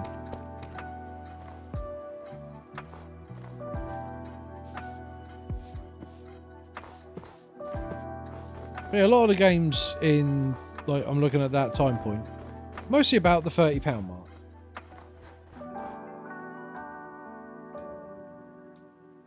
So, bearing in mind they were, a lot of these games I'm looking at here are at a £30 mark, that's £63.68. So it's about where Crossworlds sits. So maybe I'm being too harsh on Crossworlds. Maybe Crossworlds is the first game that's meeting the price point. Maybe. God, the disparity between... Yeah. But then we've had, I suppose that's the issue as well. We've had enough time that gaming's become bigger, costs have gone down, and now costs are going up again. We had a lovely period in the early 2000s where everything was affordable. God, I miss those days.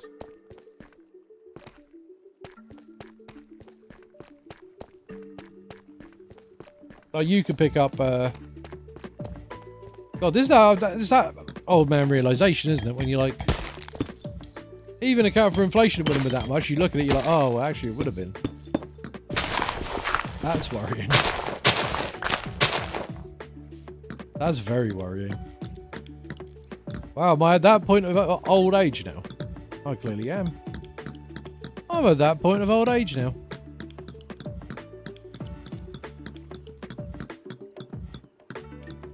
So actually, Crossworlds is, if we're taking into account inflation, about where it would be if prices had never changed.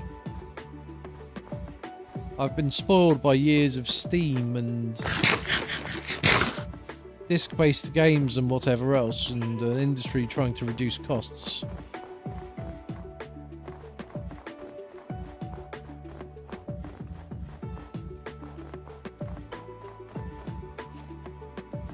It's always very weird going back to look at things like that. Come on, let me out the paddle. Yeah, this is going to have to be built across. Right. I should have a house starting. Where did I start building it? Down there. It's over there. Oh. I have dirt on me.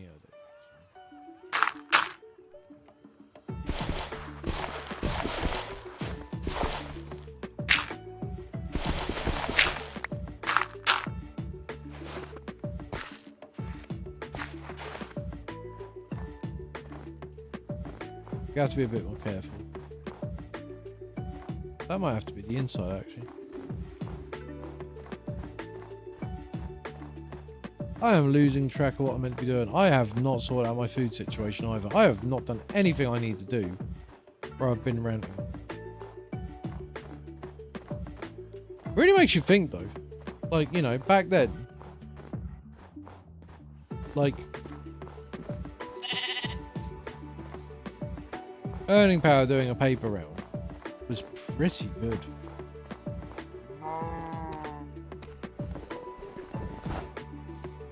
For a time I worked for Tesco, and I think even accounting for inflation works out better than what my hourly wage was at Tesco.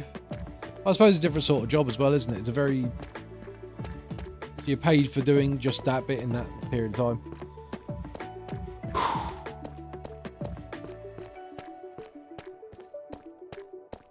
Maybe I should consider cross... I'm not going to because I can't afford it.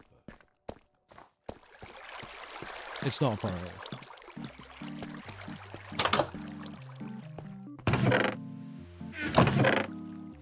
Man, I'm now having a bit of a moment where I'm just like, oh wow, maybe things aren't quite as bad as I thought. Maybe I'm the problem. It's me, I'm the problem. I think that's the thing, we were spoiled for a time. So I go on about 1994, but really, if I wanted to win this argument, I should have been going on about 1996, 1997. So if we go, let's go to the Argos Superstore catalogue for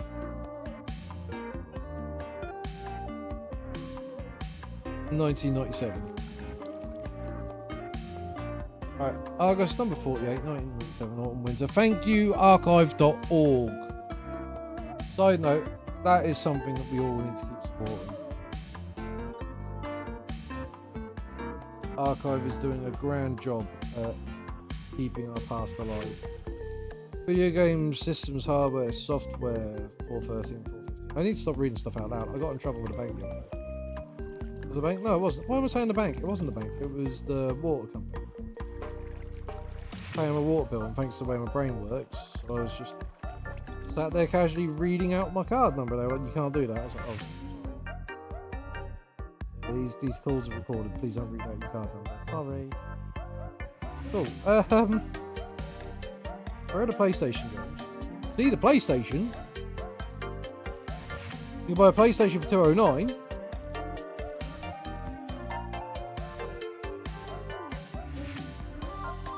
There's PC game. Yeah, see, look, this is an era when the cost of games horrendously went down. But where are the PlayStation games? Did they not sell PlayStation games? What? Sorry, I'm a little bit baffled here. So...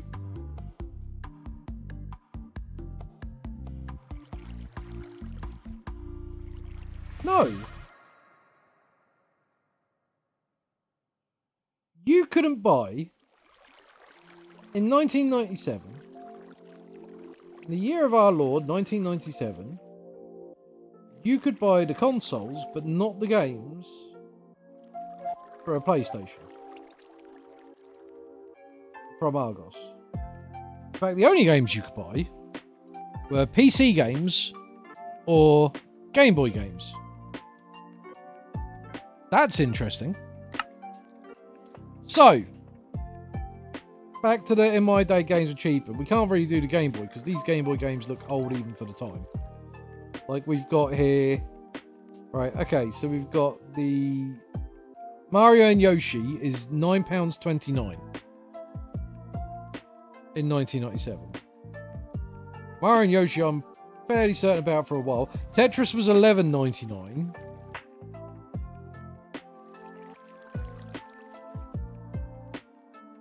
But there's no individual, so you can buy Game Boy games.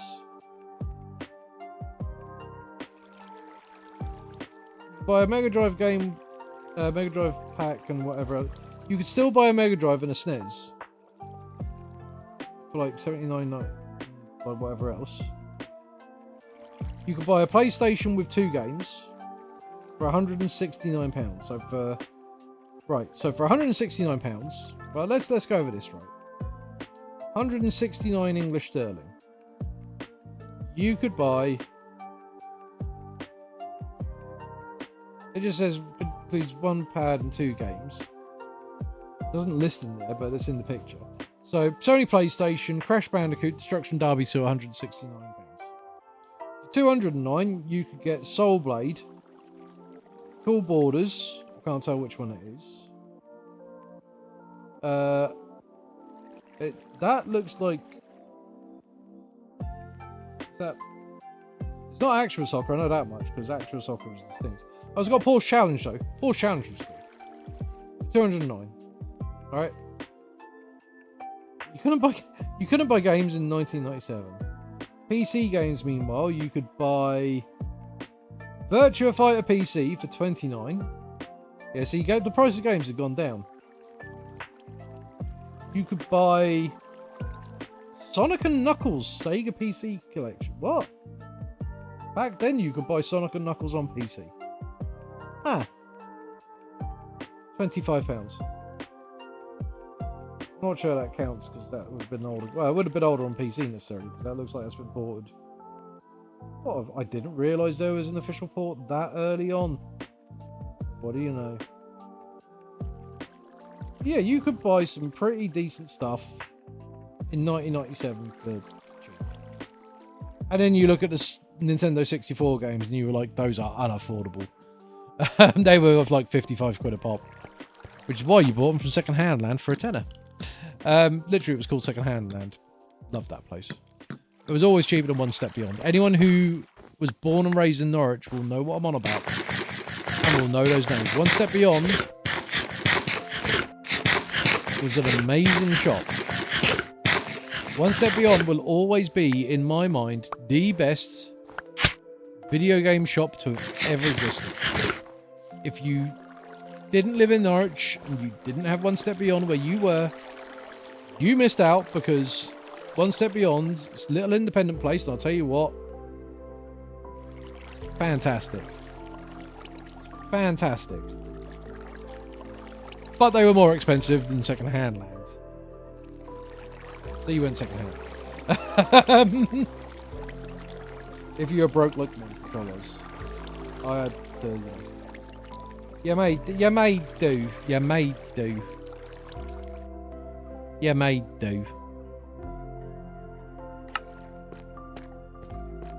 So we need to fix this iron situation. But yeah, okay. So 1997 is better than my argument. 1994, maybe not. And even then, there's the Nintendo tax and their £55 games, which is disgusting. It's just disgusting. It's disgusting. People will go, "Oh, the Nintendo 64 failed for this." No, I'll tell you what, it failed. £55 for a video game. You can pick up Resi 2. 30 quid. Brand new.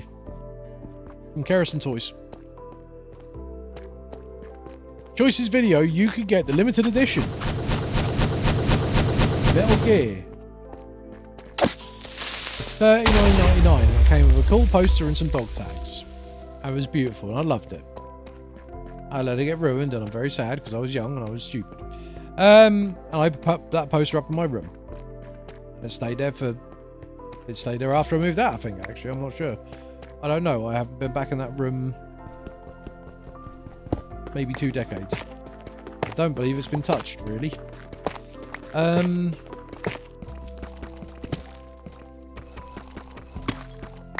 But yeah, that's why the N64 failed. Right, if anyone ever goes, "Oh, well, you know," I'll tell you why the N64 didn't do so well, but it did all right in Europe. All right, did all right because the games were good, and you know, Nintendo. People had a lot of a soft spot for like Nintendo for various reasons. Didn't do so well because, oh my god, the games were expensive. People go, "Oh, it's because they couldn't fit so much in games." Oh, I'll tell you now, right? People love Jet Set Gemini. Everyone goes, "Oh yeah, but like, no, Jet Set Gemini was fantastic." Everyone knew what Jet Set Gemini was. People knew what GoldenEye was. People wanted to play Perfect Dark. We were staying late after sixth form on a Friday and borrowing the TV with permission from the staff So after our little social meeting on Friday, where we organised like social for like this, that, the other, whatever else that they had to organise, right? One of the lads had an N64. Bring it in. Play multiplayer. It's fantastic. The rest of us didn't have one because it was expensive. It was extortionate. And then buying the games was extortionate. We all wanted it. We couldn't have it because it was too expensive. It wasn't economical. Why didn't the PS3 sell? Because it wasn't economical. Why did the Xbox fail? Because the Xbox ended up feeling not very economical. Why is the PS5... I'll tell you why the PS5 is having a problem now. I'll tell you why the PS5 is having a problem now. It doesn't feel economical. It doesn't feel economical. It is not any way economically sensible to get a PS5.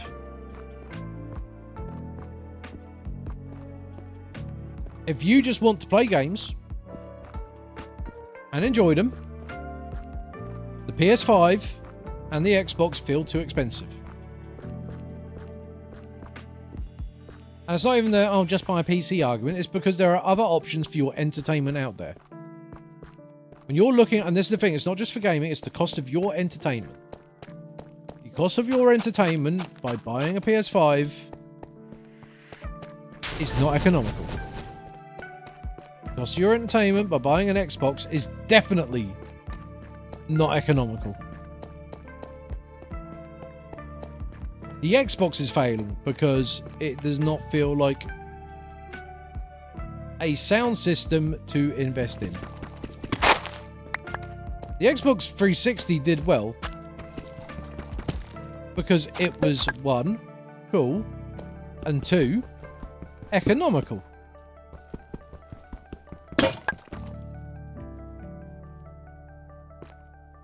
Systems do well when they feel economical, they feel good value for money, and you are getting something else.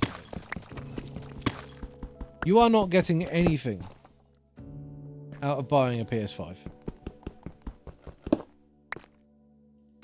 You are. Nothing feels that special on PS5. Nothing does. Nothing feels like I need to buy this system because this is the way for me to enjoy latest and greatest games. I will get my money's worth of entertainment out of this if I put down money now. It didn't feel that way with the PS3. Right? It was too expensive for what it offered. It was. Sorry. Just was. It was too expensive at launch for what it offered. It didn't feel like a good investment. PS5 did kind of alright on sales for a time because it got to a point it was economical. And now it's not again. And what's happened again? You know, it's kind of mid. Alright, let's have a look at console sales levels. Right. Let's have a good look at this, right? Don't want this the best-selling consoles.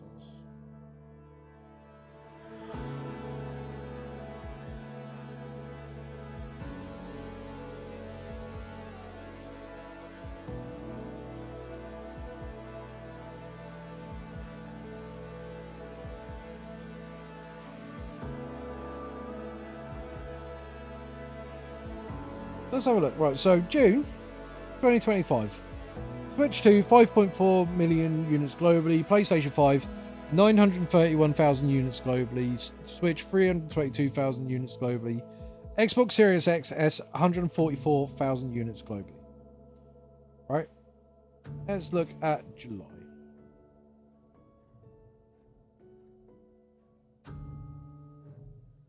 Bear in mind how far into life cycles we are. Switch 2 goes to 1.6 million. PS5 787k. Switch original 251. Xbox Series SX 132. Alright.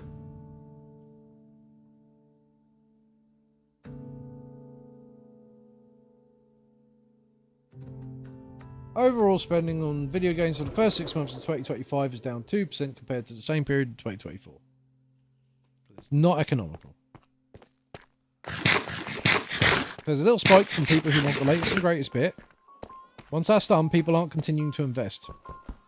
Because if it ain't economical, if people don't see that it's worth their time or money, they ain't doing it. Same reason Wilds are struggling. The people who wanted it bought it on launch. People are like, oh, wait and see. When this is not worth my interest because people are moaning, people are having problems. We're not going to buy it a month or two down the line. People are still buying No Man's Sky because it keeps improving. They're not even paying for DLC. People are just outright buying new copies of the game. People are going, oh, well, I've just picked up a Switch. I'm going to pick it up for Switch now. They've earned that much goodwill. I'll just buy it. Minecraft continues to sell. Because it keeps offering new, like, you know.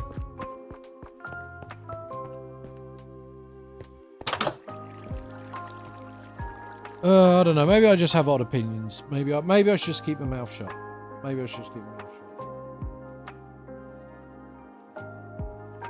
If you look at May 2025, right?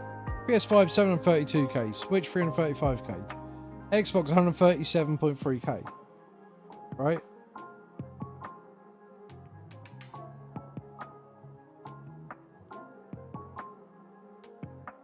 We live in a world where the Xbox is fourth.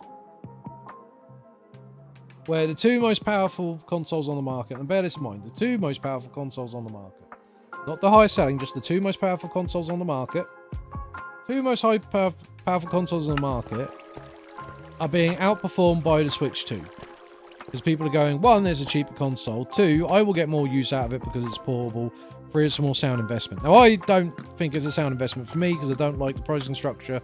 I also like owning my games. I don't like the fact that I have to be connected to the internet because, quite frankly, in my condition, I've recently had issues with remembering to connect to the internet and getting frustrated. I have real issues. But I also like owning physical media. I've had digital media for 20 years and I've been burned by a lot of it. My Vita is a case in point on this. Most stuff is out of the online store. There are stuff that I was always intending to pick up that I can't pick up now. The download list is horrendous to manage. I have to download it, this, that, the other, whatever else. And I have a lot of games that I bought on PS Vita. To the point that I'm sure Sony will moan about me saying this on stream. But I'll say it anyway, because I don't care. Alright, I'm modding my Vita. Because I own easily about a couple of 100 gigs worth of Vita games. I own a couple of 100 gigs worth of Vita games that I bought when the Vita was alive and well. I own a lot of Vita games. A lot of them. I bought every Final Fantasy game apart from World of Final Fantasy. Right, I'll tell you what I've got on my Vita now. I will tell you what I've got on my Vita right now. Pinball Arcade. I love Pinball Arcade. I'm sorry, I love Pinball Arcade. Fantastic, love it. Everybody's Golf. Right. Final Fantasy 1, 2, 3, 4. 4 could complete. 5, 6. 3D Final Fantasy 7, 8, 9, 10, 10, 2. The spin-offs. I own Dissidia 1, 2, which I also own on UMD, and the original on UMD. Dissidia was fantastic. I will die on that hill. Yeah, I've got... Oh my lord, I've got so much on here. Muramasa Rebirth. I'm not even going to list them all. I've got so much. Muramasa Rebirth. Fantastic game. Adventures of Mana, which, if you don't know, is a remake of Mystic Quest, which I was on about earlier, the original Mana game. I love it. Love it. Love it. Some of these have got a cart as well. Oh yeah, I've got all about that. I've got so many games. But I'm trying to pick out the notable ones. Disgaea 3, Disgaea 4. No, those are cartridge though. Freedom Wars. All the old Monster Hunter games that I was able to get, which I don't think, looking at this is a lot. It looks like, although I bought more, I think I might have had them on UMD for PSP. Apart from Freedom Unite, which I've got on here. Yeah, I've got, oh my god, Sonic Transformed. Talking about Sonic Crossworlds earlier. I've got Sonic Transformed on here. Hustle Kings. Oh, that is such a good game. Wipeout 2048. And I had a 64 gig card. That 64 gig card comes from Japan. And that wasn't big enough.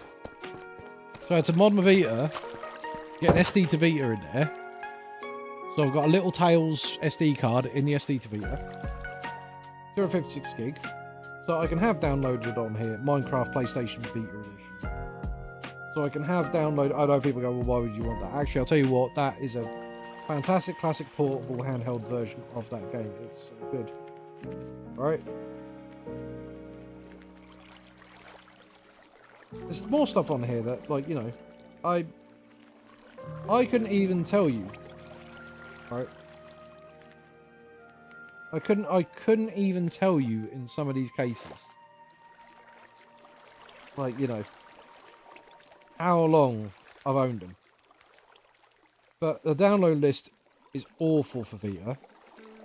It is literally terrible, right? It's dire. You have to individually click every last single thing. So I've got Shire and the Wanderer, which is, you know, just a nice, neat download, job done. In comparison to that, I've also got Freedom Wars, which has so many pieces of items and DLC that you have to individually click on it, pull it up. I could maybe find it in the store to download it all nice and easy and then just batch it there rather than go through a download list that barely works. Were it not for the fact they pulled all the titles off there, so I can't anymore. Alright? I got stuff like, you know, but I've got so many games in here. BlazBlue, Chrono Phantasma Extend, Worms Revolution Extreme, Sorcery Saga, The Curse of the Great Curry God. I don't think I've actually downloaded that. Suikoden, Suikoden 2. It's just going over my most recent purchases in 2014. Oh my god, I forgot all about that. Sword Art Online.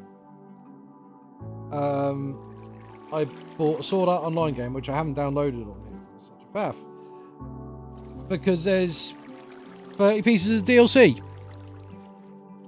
That's just the free ones. That's not the ones I paid for. That's the free ones. I haven't bought any. What else have we got on here? See, and also in the download list, it includes PS3 games. So I can see I've got SMT Digital Devil Saga 1 and 2. Why can I see it on my download list? I can't play it on my Vita. It's in my download list. I've got Tales of Hearts are bundle only, whatever that is. I think that's because it came with my cartridge. That. Minecraft and the Candy Texture Pack. Dynasty Warriors 8 Extreme Legends. Frozen Synapse Prime. Best of board games. I don't even recall.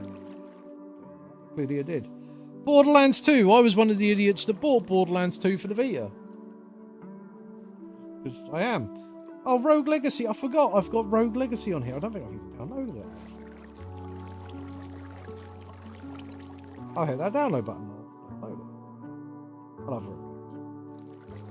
Yeah, I haven't downloaded it. So there's another one on the download list. I haven't, because the download list is so long, you go through it bit by bit, and it's awful. It's awful. And knowing what the online store is like on the Vita and knowing it's going to die one day, I'm not going to be able to validate my games. Did I soft mod it? Of course I did. Because I have spent literally, you look at my download list. It's disgusting. It's disgusting. I do not need to own half of these games. I don't know what Kel Memento is. I can't remember that. Or Sunflowers. I don't even remember. I don't know what Sunflowers is. I've got no idea. Apparently I own it. I own Spelunky. Atelier Totori, yeah. Muramasa Rebirth, love that so much. Oh, Gran Turismo 6 is on my download list, despite the fact it's PS3, PSN. Stupid. Rainbow Moon, still never got around to that. Ragnarok Odyssey, can't even download that properly half the time because Ragnarok Odyssey was pulled from the store back then and replaced with an updated version. Which meant it was impossible to download it properly, it was a faff. And oh, Soul Sacrifice, Yeah, oh my god, that's a lot of DLCs for Soul Sacrifice. Jeez. Limbo. Well, I've got tons of games on here I can enjoy. Parasite Eve 2, Vagrant Story. I've got so much. I love my Vita. My Vita kept me going through work. It really did. It kept me going on the commutes and everything. My favourite handheld will always be the PlayStation Vita. And the Vita was a sound investment. The Vita was a sound investment. I'll tell you what, every game I bought, you know, I'm sure I enjoyed it back then, even if I can't remember playing them. I've clearly played them because some have got achievements in. I don't remember it now because my brain don't work like that. I've put 40, 50 hours into a game. Do I remember even loading it up? No. But I clearly did, and I clearly enjoyed it. Clearly did, clearly enjoyed it.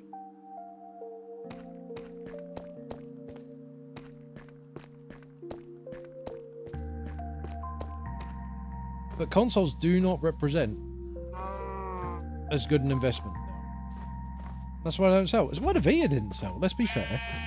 Let's be fair. A lot of people looked at the Vita and went, do I need that in my life? No.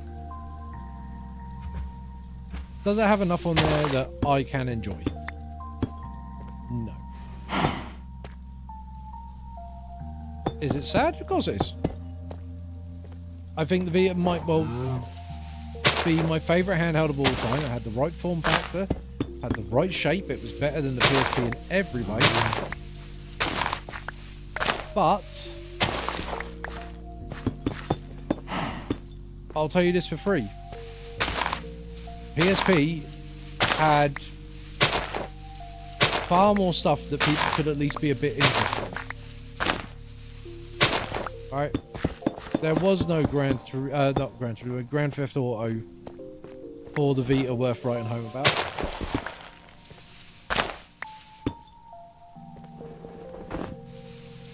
I think if the Vita was launched today, it would do better.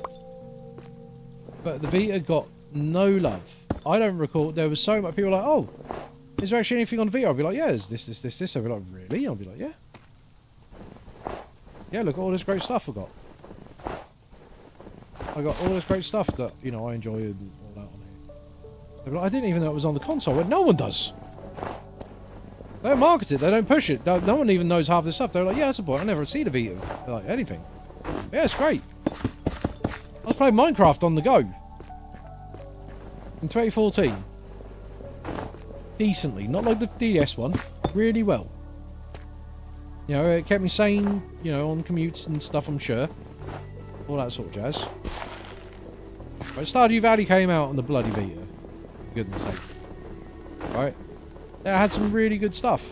It wasn't promoted, it wasn't pushed, so people didn't think it represented good value for money. So people didn't buy it. If you don't convince people it's good value for... And this is the key thing, value for money. If the PS5 came out, and it was sort of like, oh, the PS5 can do your laundry as well, this, that, the other, whatever else, people would probably spend the money on a PS5. I mean, we wouldn't be in a situation where, you know, not being funny, people go, oh, this is record-breaking, this is groundbreaking, whatever else. Given the size of the industry now, one would argue that, you know, numbers should be more, especially with the money being invested. There's a reason why Final Fantasy 16 had sales that were seen as disappointing, even though they had fantastic sales. The amount of money that goes into it.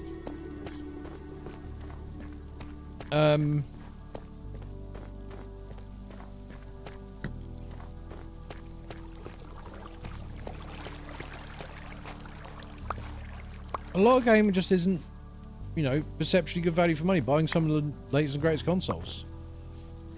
They're not going down like they used to, so the sales aren't staying high.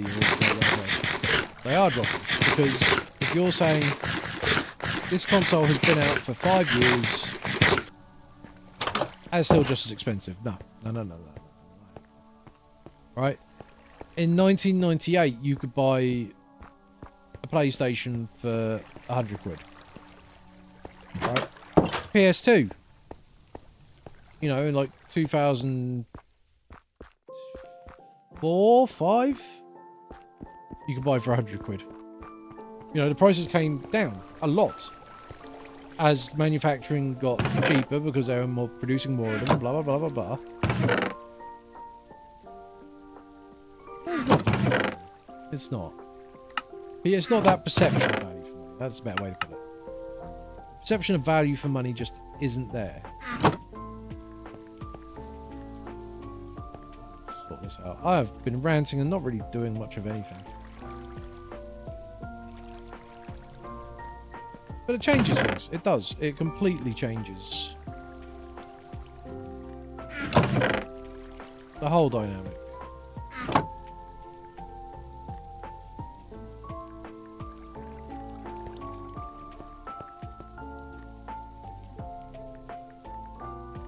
Such is the way. If people go, oh, well, you know, or whatever else, no, it won't. But people are realising that Switch games are game key cards, they're not buying them. But they don't perceive the value for money. Why spend that money on a game key card? You don't have it, you don't own it, you don't possess it. I'm not buying a Switch 2 because I'm old enough to go, well, sod it, if I did go all digital on it, one day I'd lose half my games.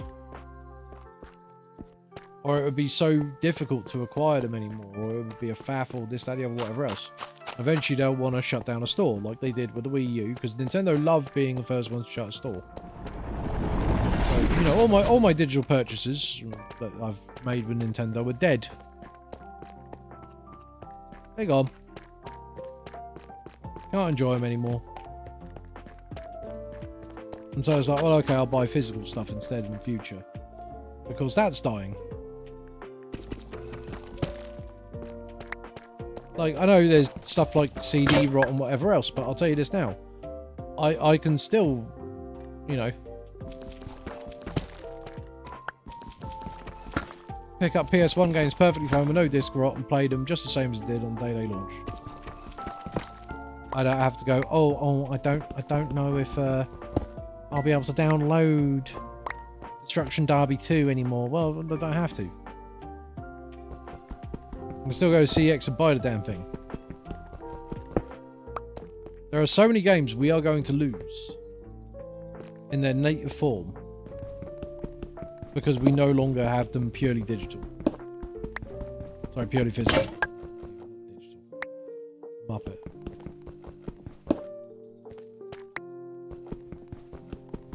That's a real worry. Like, you think about it, like, how much gaming history is going to be lost? That's a lot. It's a lot. We're in a generation now where everything is going so digital. We keep having more and more problems with, you know, lost media and stuff like that and whatever else. People actually defending it, which I find hilarious.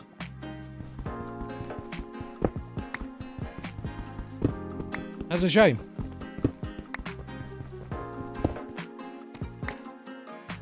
Because now we're at the point that people can't enjoy the stuff they've bought. People wonder why there's a rise in, like, you know, old school piracy again. Why people are more interested in, like, you know, hacking, like, you know, their old consoles. It's because now those old consoles are losing a lot of functionality. It's not like the old days when the old console was a SNES, so, you know. Such as...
Apologies, it is that time in the morning where there's movement in the house. And I think I've burned myself out a bit anyway on this.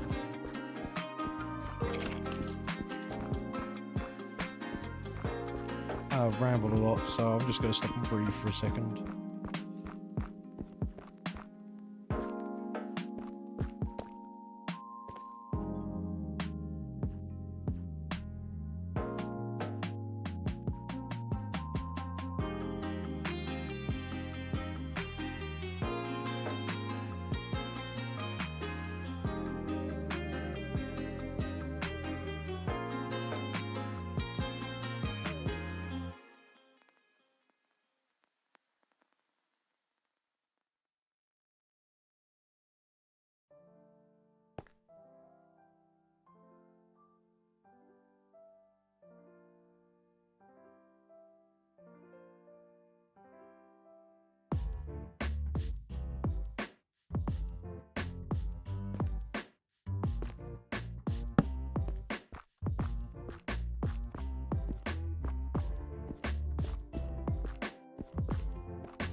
Okay, breather done.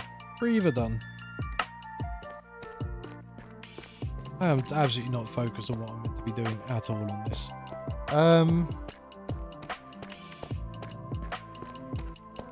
Essentially, I've just done a lot of digging and a lot of talking. None of it's really been very focused. I don't even know if I'm going the right way anymore. I assume I am. Because this bit's lit up. It's fine. It's fine. It's fine.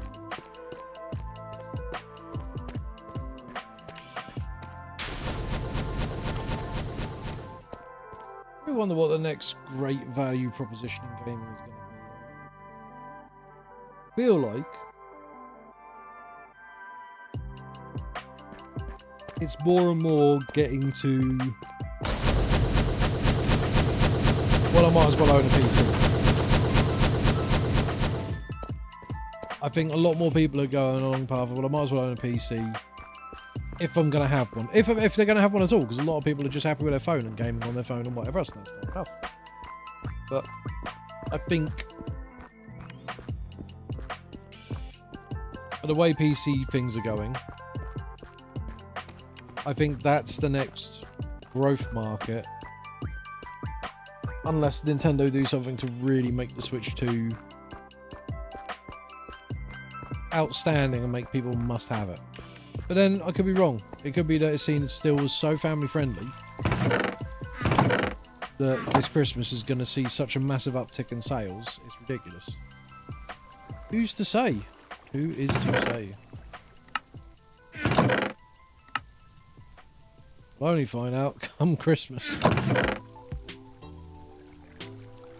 I don't think I can have that in there.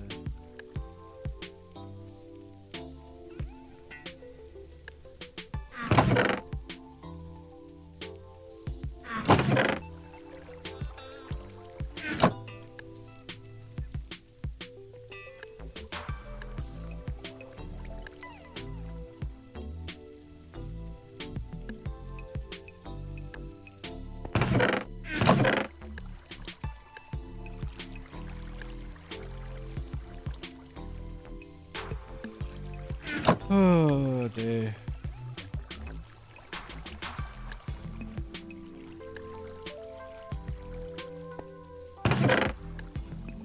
Alright. I think, despite my breather, I might have to do time soon. I do need to sort the food situation out. Yeah, I say it's going to be a chill stream. I go off on a rant and around.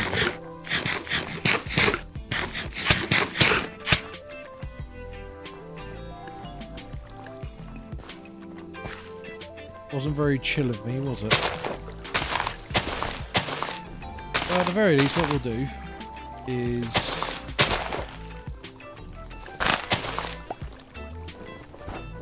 we do need to fix the food situation. So let's fix that.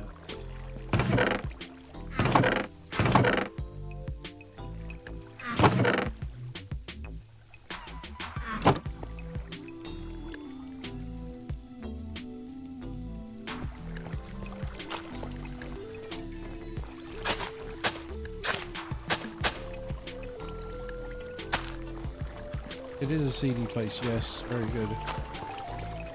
What other items do I have? Anything like that? Just got more wheat seeds. No, I've got nothing really. I've probably with planting the hemp because I could do with some string.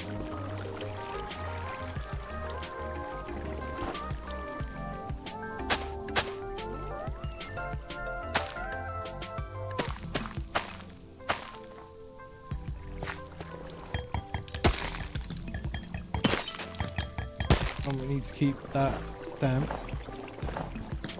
so that will feed the plants. Might be better off. No, because I don't have a bucket, because I don't have enough iron yet. I haven't found enough iron. I've not found any iron. It's really annoying.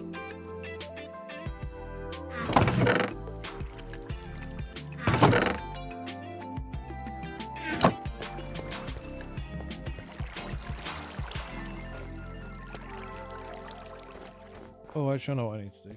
I know what I need to do. I know what I need to do. It's fine. It's fine, it's not a problem. I know what I'm doing. I have played this game before, I promise. I promise I have played this game before. I know what I'm doing.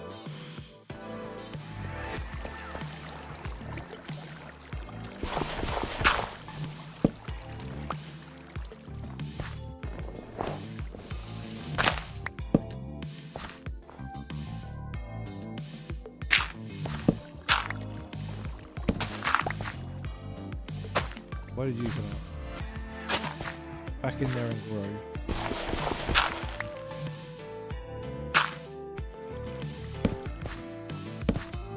Right, let's load it up. That should prevent snow there. And light, just for now. No, I don't like that. I think we should really put something in.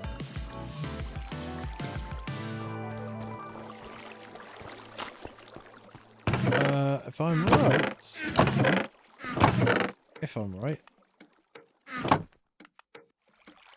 think this is an option for additional lanterns. No.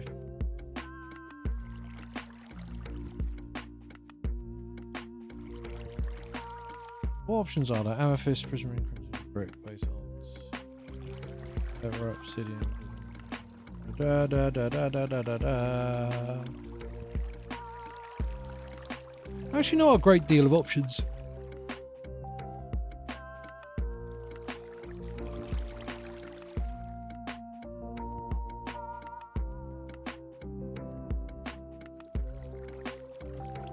The diorite? Diorite, diorite, how do you pronounce it?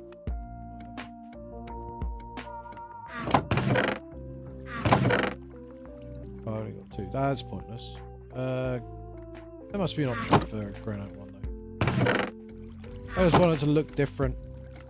I just want it to look different.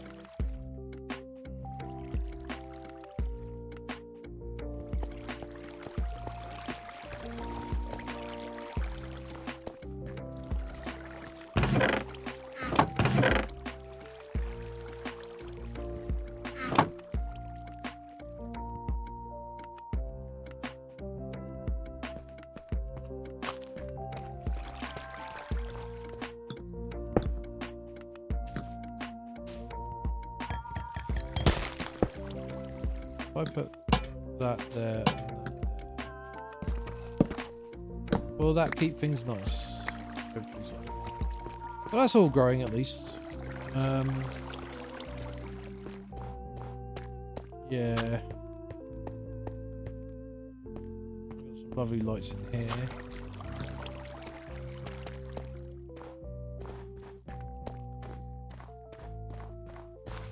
Food is going to be a problem that I'll worry about later. But yeah, I think what I'll probably do is I might have gone a bit too big of a rant. I might be knackered. I might take a breather after this and do other things. I also need to decide what I'm going to stream next. I feel like I can't just keep doing Minecraft, but then I kind of only really enjoy doing this on stream.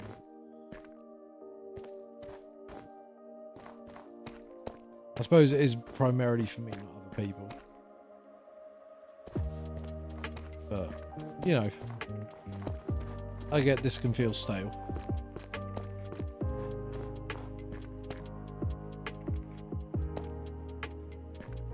Curious.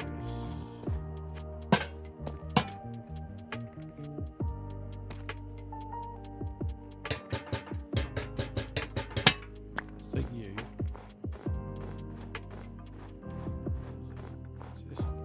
Where is it? Where is it? I feel like I don't need to light this up a little bit just so I can more readily find it at times of peace and war. By war I mean the invasion of zombies that will inevitably occur if I don't head back soon. Because nighttime is a nuisance.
Right.